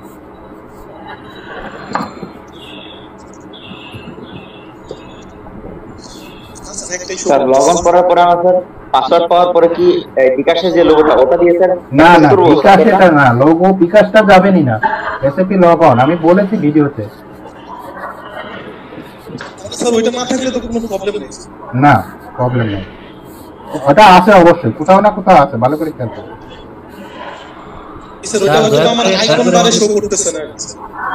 দয়া করে আমাদের অ্যাড করে দেওয়ার ব্যবস্থা করুন ভাইয়া। এটা এখতিয়ার আমার কাছে নাই, এটা আপনি ডিআরসি কর্তৃপক্ষকে বলেন বা ওখানে এটা আপনি রনি ভাইয়ের সাথে যোগাযোগ করেন। ডিআরসি যে রনি ভাই আছে উনি এটা তো ইয়েতে আছে আর কি, উনি এখানে কোহোস্ট। আমাদের ইমেলটা আমাদের রনি ভাই করেছে, তো রনি ভাইয়ের ভাই নাম্বারটা দাও, রনি ভাইকে নক দেন পেয়ে যাবেন। এই ব্যাপারে রনি ভাইকে পার্সোনালি আপনি ওই নম্বরে নক দেন। এই ব্যাপারে আমি আপনাদেরকে অ্যাসিস্ট করতে পারছি না, ঠিক আছে? আর একটা জিনিস, আপনারা একটু কষ্ট করে আমার এই যে এতক্ষণ কথা বললাম সেটা ফলো করবেন, আপনাদের সব আনসার পেয়ে যাবেন। আপনারা যদি সবাই আমাকে এবার কোশ্চেন করেন, আমি খালি কোশ্চেনের উত্তর দেবো, ক্লাস আর করাতে পারবো না, ঠিক আছে? আল্লাহ হাফেজ। হ্যাঁ,